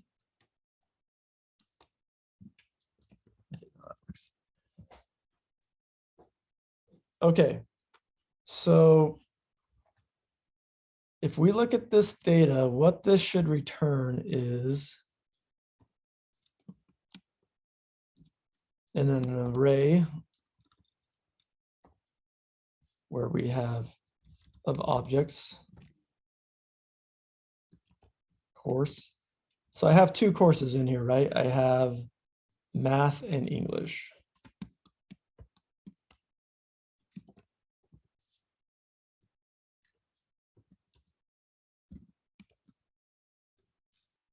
That might be a good starting point. See if you can just like maybe get it here.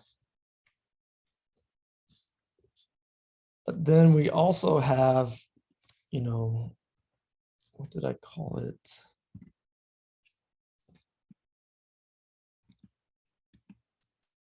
In my, sorry, I need to go back to my enrollments. I just want to make sure I called it the right thing. Users, okay. And then inside of here, we have users data that looks like this. That's an array of objects where it's actually the users that are enrolled in this math class. So I have users with ID 1 and 2. My math is ID 1. So if I look at the course with ID 1, those have users 1 and 2, and they're both students. So that has both of my users in there. So I can just throw both of them in there. So name. And then their role for both of these, for this class, both of their roles was a student. So there's one. Go ahead and copy this.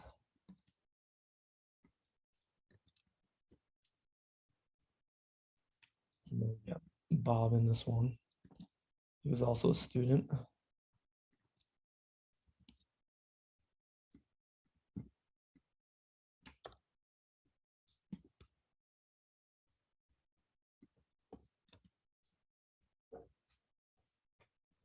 Okay, and then in our English class, we have, what's in our English class? So I need to look at my enrollments. So the ones with course ID 2. Once again, both of my students are in there, but their roles are going to be different for this class. So user ID 1 is going to be a teacher. So Monica is going to be a teacher in this class.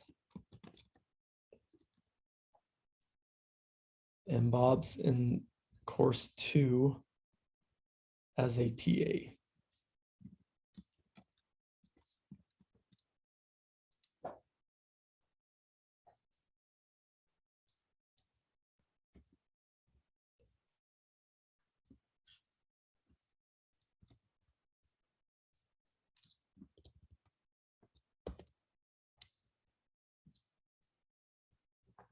So I'll give you up until 12 o'clock to work on this. And remember, if you're getting stuck or if you're having a hard time doing this, maybe just try something small. Maybe just try getting this back. Or maybe just try getting this part back.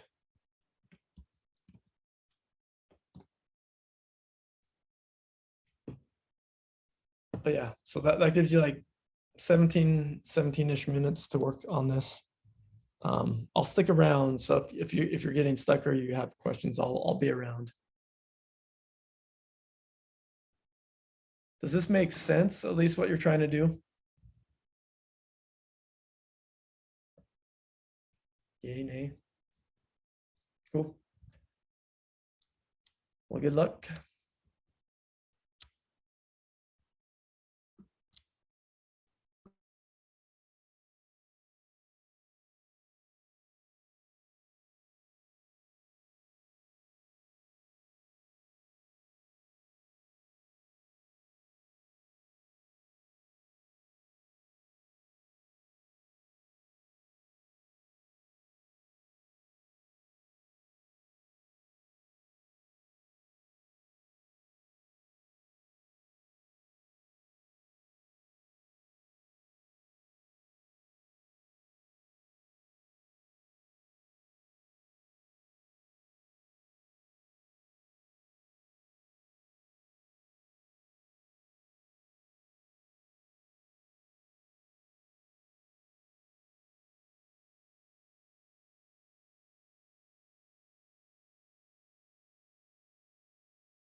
All right,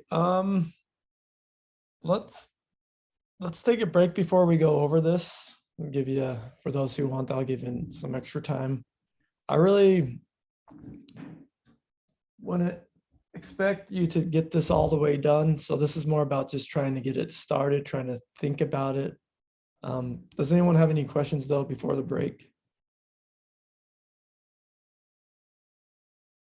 If not, let's just come back at 12:10 and then we'll go over it. And if you want, you can spend some more time on it. Can you push the problem up to like GitHub so we have it?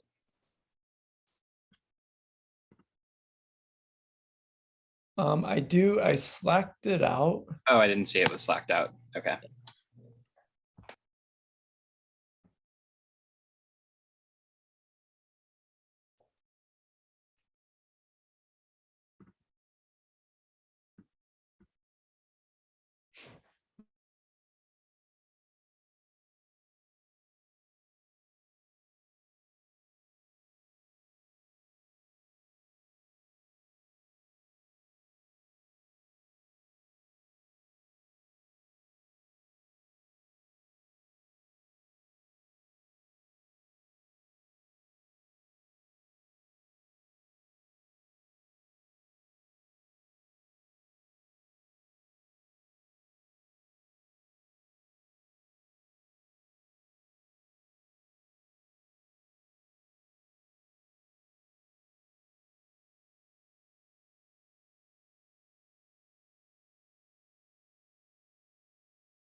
Okay.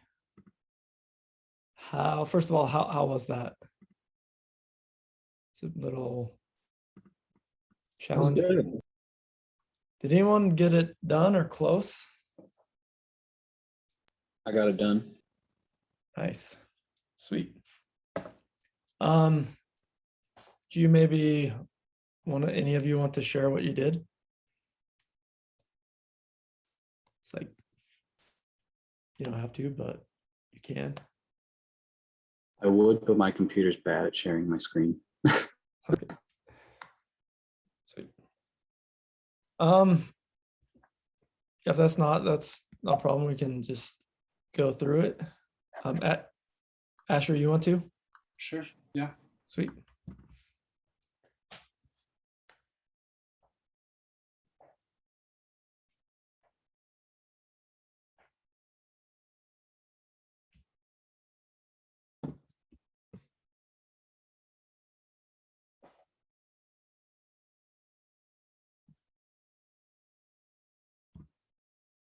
So there it is. The console log doesn't show the details of these objects, but pretty sure they're the right ones. Yeah, those. Yeah. Cool. Sweet. So do you kind of want to explain how you went about it? Yeah, so mapped over the courses.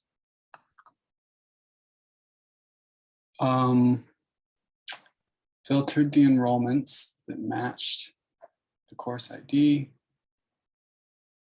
And then got the users from the enrollments. And then got like the user's name from there. So I don't know if this was the most efficient way to do it, but it worked for me. Cool. That was, that might be exact, pretty similar to the way I'm going to show how to do it. Yeah, I would say for now, don't worry about efficiency. Just worry about getting it right.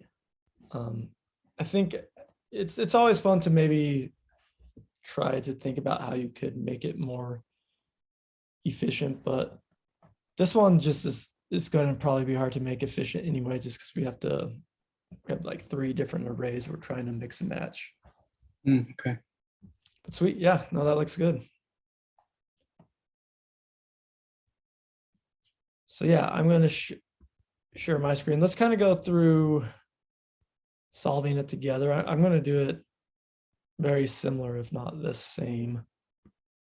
But I kind of want to like talk about how to maybe think about this if you're getting stuck. So we're going to go through some like steps here. So just trying to, make this a little easier. So step 1 would just be to go through your courses, right? Because at the end of the day, we're going to have an array of really just courses. So that would be the first thing. I could let courses or whatever I want to call this. Let's course data. I'm just going to go through my courses.map. Go through each course and return the course.name. I mean, really just starting out like simple like this, because this can at least get you started in your console.log course data. So yeah, what I could do from here, I'm just going to copy this. Let's just go one step further. You can maybe start to think about how you want your data back. I don't want this back as an array of strings. I want this back as an array of objects that have the name key, which is going to be my course.name, and then a user's key. This is going to be an object, or it's going to be in an array. Now, obviously we don't have the users there, but we've at least gotten to the point where we're now matching our data, like how we want it to look.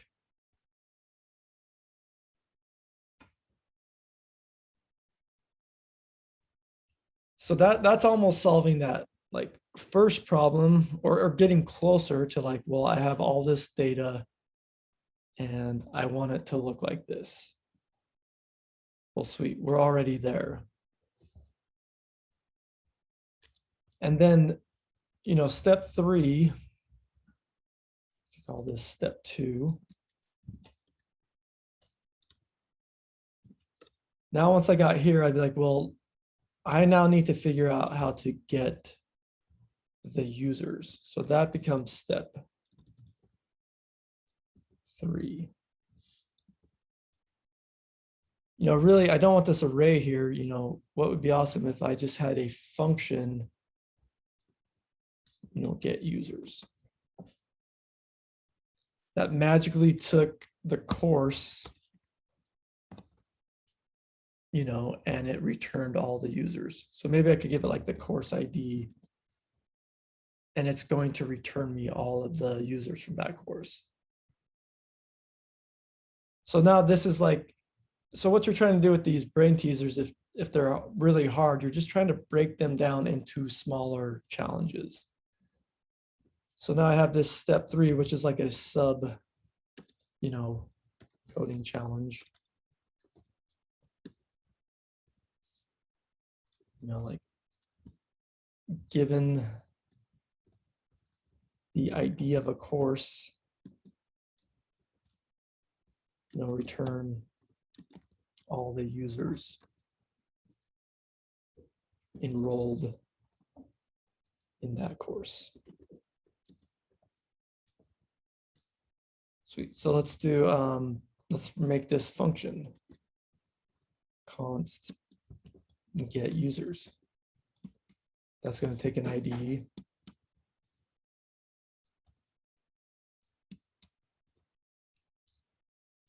And this is really, if I want to be more clear, that's a course ID.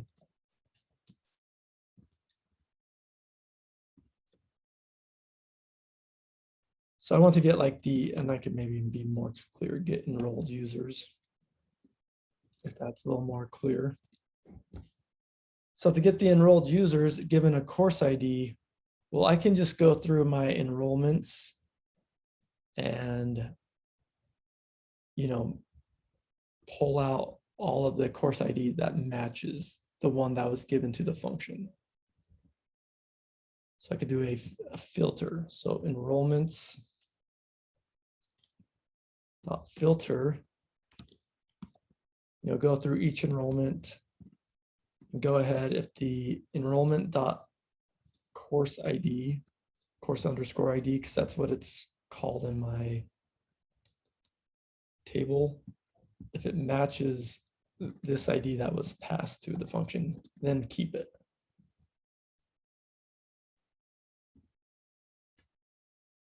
So that could be something like my course enrollments.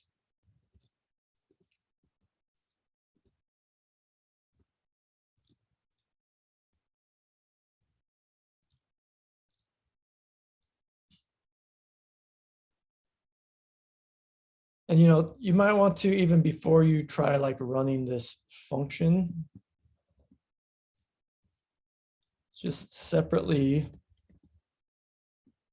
So actually I need to like define this before I call it. I could just kind of test this out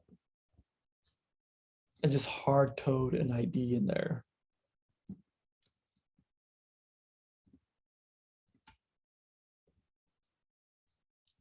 So do these small changes, just check it out. Cool, so here's my X.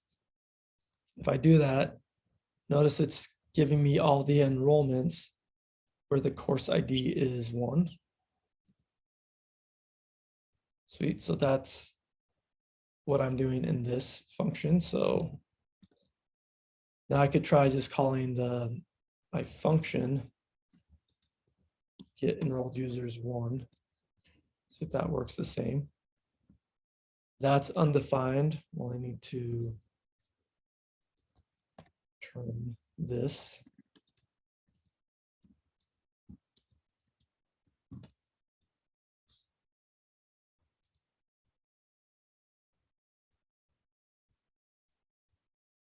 Cool, so then I could do something like this. I could say, hey, let's go over my course enrollments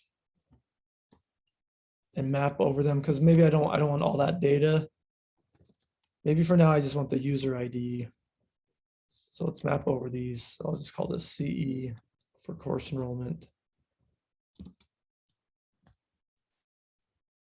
Give it a user ID CE dot user underscore ID. So I'm making this a little messy.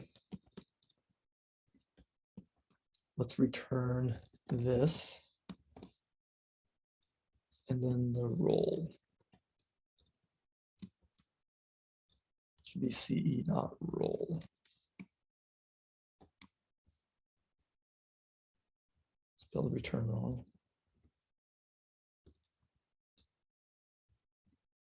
And then now I can call this like let users or something. And now I'm going to return this. Syntax there somewhere. You let users equals. Yeah, I forgot my equals. Return users. Why doesn't it like that? I'm like missing a parenthesis, I believe. Okay.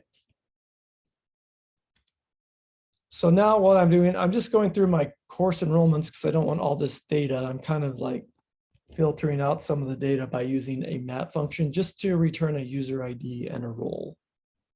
And now I can run this function again. See, now my get enrolled users, it's getting closer. Now it's an array that has the user ID and role.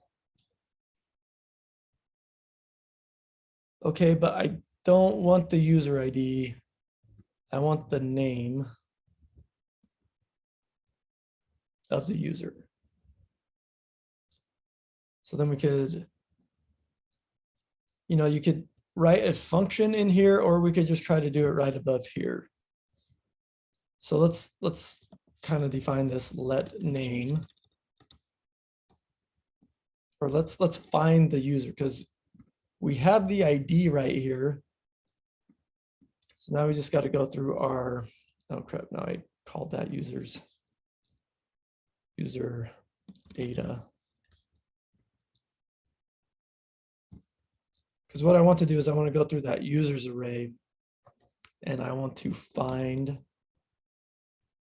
go through each user, find where the user.id equals the course enrollment.user_ID. Spell that right. And then we can call this something else. Let the user equal that. And now my name, now instead of using the ID, let's grab the user.name.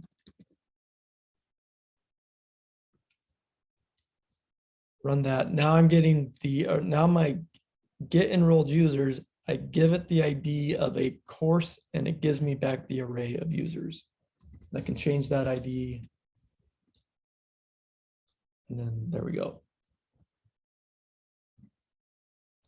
So now that step 3 is done. And now I can now I'm calling the users. I'm just going to call this function get enrolled users, give it the ID, and then that should give me my data.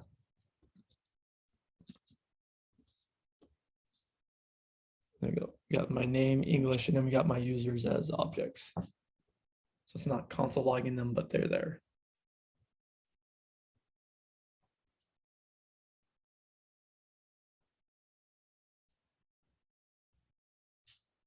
And yeah, I think Asher, you did it like pretty much the exact same way. Some of the stuff I threw out into functions just to maybe try to make it a little more just easier to follow through, like going through it step by step. But I think Asher, the way you wrote it just as like that one, those nested filters and maps, I think that's fine. That's probably how I would have done it. Actually, probably how I would solve this one would, I don't know. This one's tough because you have 3 different arrays. I would maybe think about using a reduce method, but I think this is also fine. Because right now we're just trying to get this to work.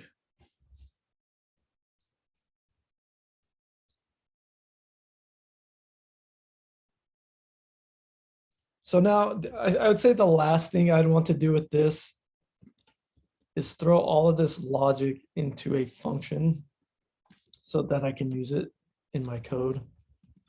So I'm going to call this normalize course data.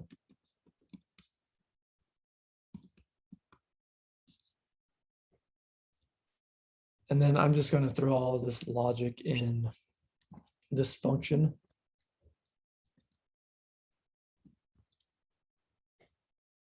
So we have this let courses.map, and then I can return course data.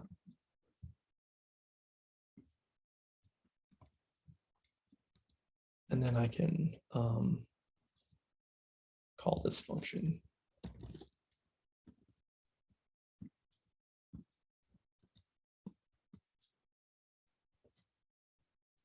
Console.log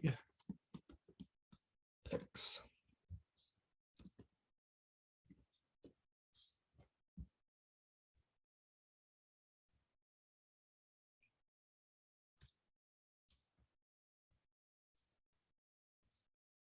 Because now I can take this.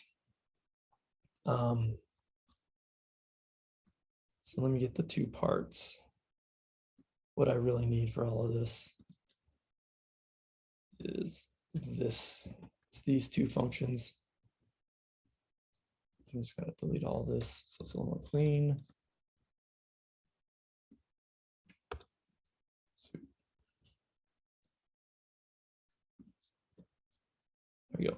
Because now I can take these 2 functions, and I'll select this out too, so you have this.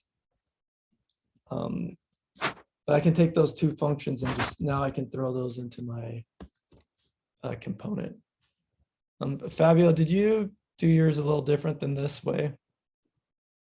I did mine pretty much the same way that Asher did, just a little tiny bit different, but it's pretty much the same. Yeah, and that's kind of how I like. If I would definitely expect 10 different solutions if I gave this to 10 people, but I would maybe expect to see maybe a lot of similar things. Like like mapping over the courses and then filtering through the enrollments and then mapping over those and then finding the user. But yeah, there's definitely, I might also expect to see just a completely different way of thinking about it and different way to solve it. So with these brain teasers, there's sometimes not really necessarily a right answer. But I'll tell you this, just as kind of as some rules, like what takes priority. Obviously, the first thing that takes priority is that it works. That's like the most important thing. Second most important thing is that it works. And then you can kind of think of, then after that, we can think about, I would say 2 other things that are nice to think about. Readability. Like, is your code, like if I didn't write it and I just, you Slack me your code, could I read it? How readable is it? And then there's like the, is it efficient? And the whole efficient thing really, for now, that's going to be very low on our list. Most times it should be, unless, I don't know, efficiency is a huge important thing. There's a whole science like figuring out how efficient something is, but I'd say for now, and most of the time, unless you're working like, with something where milliseconds matter, then I'd say it's not something to worry about right now. But it's a huge thing. But I'd say this is, for now, I'd say this is kind of our order. Make sure it works, really make sure it works. Make sure it's easy to read. And then I think making sure it's efficient, that can kind of be fun to look at. So, all right, so now that this is done, I'm going to take these 2 functions and I can go back to my, what is it, my enrollments.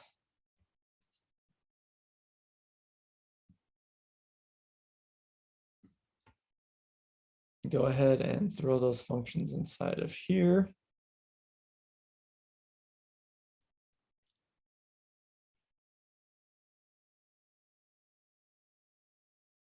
So we're getting close. So we have this course users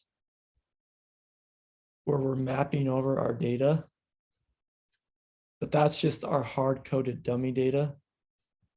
So I'm going to clean this up and just get rid of all of this junk.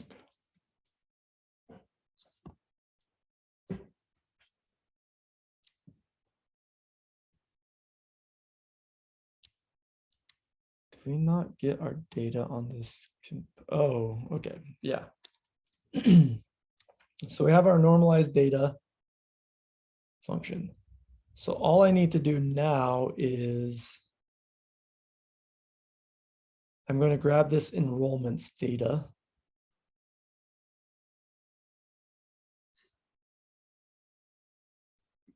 I'm going to say const, because I deleted this course user, so I can just now reuse this name because I deleted it.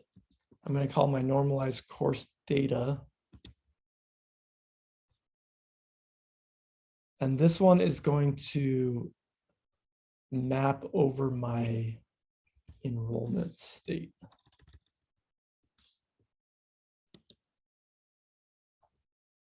Or I could have had this take some like data. I map over the data and then I pass it here, enrollments.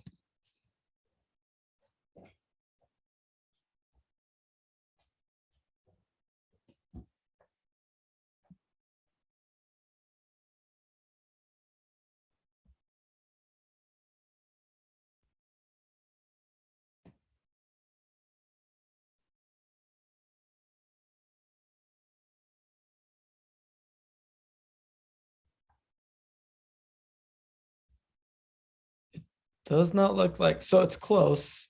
It does not look like I'm getting the course name. Is that something I screwed up on? Oh, I called it c.course. In my, when I normalize it, I call it name. So let's go ahead and call it course there.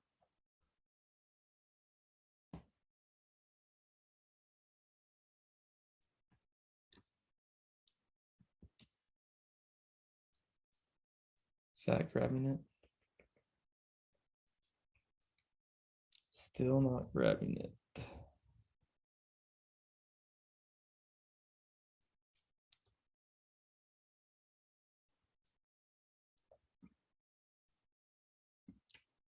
let's do this. Man. Shouldn't that, what I'm going to do is I'm going to console.log right here. Course users. It's got a little bit of just, I think we just have a mismatch in one of our names somewhere. So my course, there's it is, my course is undefined. Is it not called name? Okay, it's console.log C right here.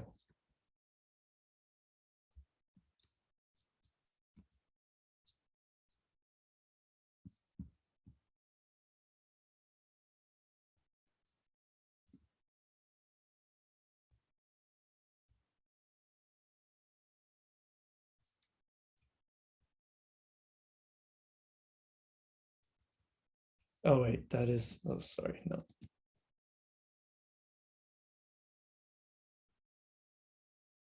Wait, let's see course. How did I screw this up so bad?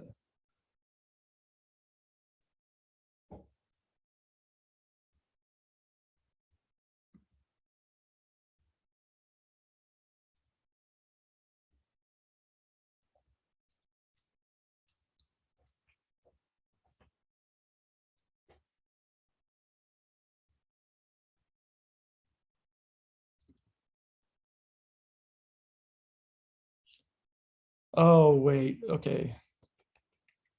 Couple, all right, I know what I mean. I don't want to do this with enrollments. I want to do this with courses. So actually, I'm not going to pass this here. I think I'm not going to pass any data here. What I'm going to do, this needs to render over my courses. That's where I screwed this up.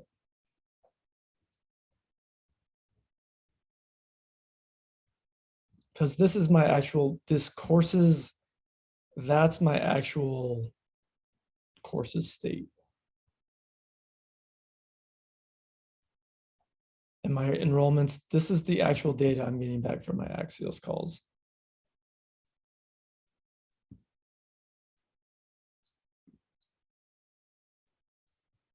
Cool, and there we go. So now we just had that little issue trying to mix and match these things, but there we go. We now have our list of courses that gives the list of students.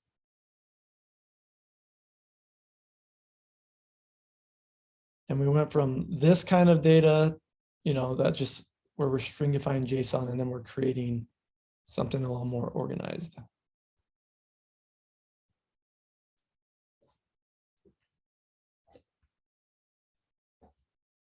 And because of my seats file, you know, I don't really have, I guess I have a couple courses that don't have any users.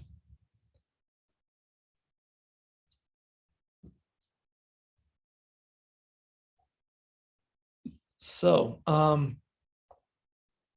practice those coding challenges.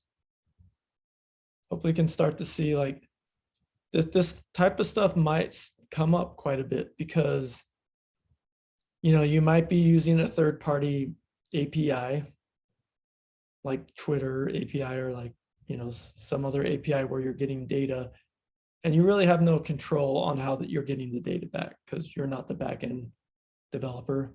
Or you might work for a company and, you know, when I worked at Teleperformance, it was always like they would always just give me back so much data in like these weird forms, and it was always up to me as the front end developer to kind of normalize it and to make it fit the UI. But also you are a full stack developer, so it might have been a lot easier for you as a full stack developer to do something like we did with the what was it, the skills controller, or was it the it was the grades. where we created our own method. And from the back end, we decided how the data came back and made it maybe a little more user-friendly for the front end.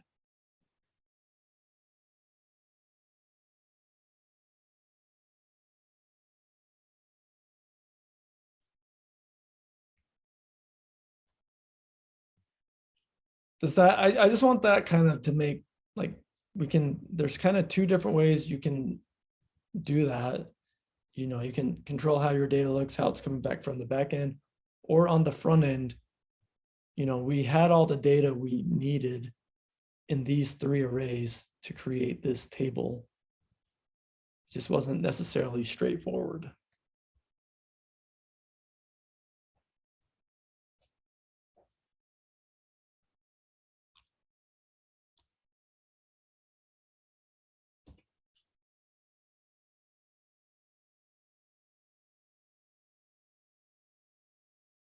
Cool. I think this is a good spot to end. Does anyone have any questions on this or questions about this week or? I'd like to play a little bit more with libraries and API. What API have you been using for this like demo project? This one? Yeah. This is one that we've created. Oh, this was a seeds file in here. Yeah, when I'm talking about API, when I use that term, that's like the whole like backend. That's really when I think of an API, I'm thinking of something like, you know, if I really want to like quickly describe an API, I'm thinking about something like this. It's like it's like this full action. Hey, you do a GET request to API things. I'm going to give you all the things back. Like this is our API for this project, and we made this in Rails. And part of that is the database, and part of the database is actually throwing some data in there, and you know, throwing some seed, like doing the seed data. Does that, so they like, I think you can, in this case, like our Rails app is the API, like all of it. Yeah, I didn't look at the seeds file for this, so I thought you were using like a third-party library for the teachers' courses and all that. Okay, yeah.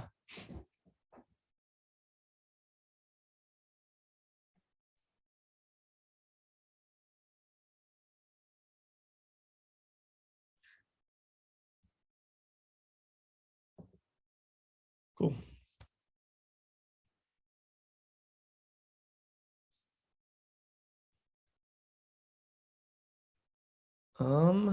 Yeah, any other questions?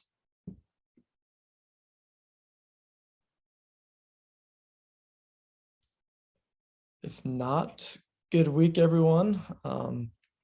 Next week, we're just going to talk about React more.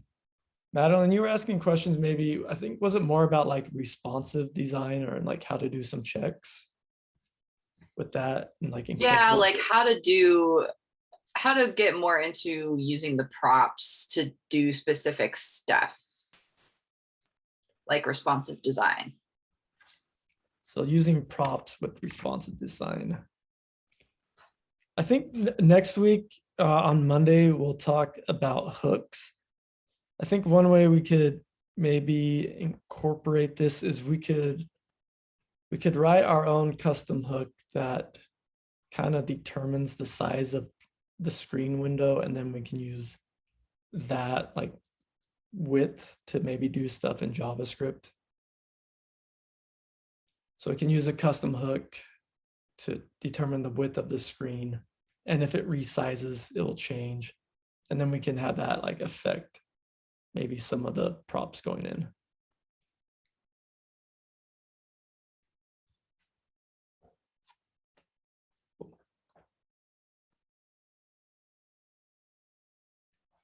Yeah, I think also just with the has many, it definitely,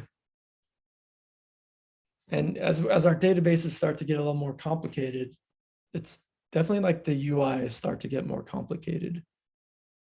because it's not just, hey, let's just show, you know, when I go to like courses, I just show the course list. Probably now like that I have this enrollments, like maybe now this could be the courses page, where the courses is actually showing me all the courses with all the students enrolled in a course. So likewise, maybe if I had a users page, now we have users that have many grades and have many courses, could be, you know, have many skills, could be enrolled in different courses. So now this users page, you know, maybe shouldn't just be a list of users. Maybe it should be a list of users, then it shows like their top 3 skills and, you know, courses they're currently enrolled in.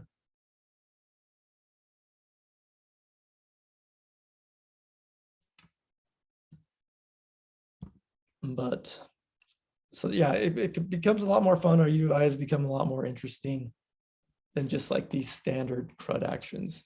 But behind the scenes, that's like what's going on. It's like creating an element, enrollment, creating a user, just setting all this stuff up in the database. And then when you get that data back in your UI, it's like you have a lot of power in how you, and a lot of like diversity, there's a lot of different ways you could show that. Well, cool. Any other questions? I'll stop talking, I swear.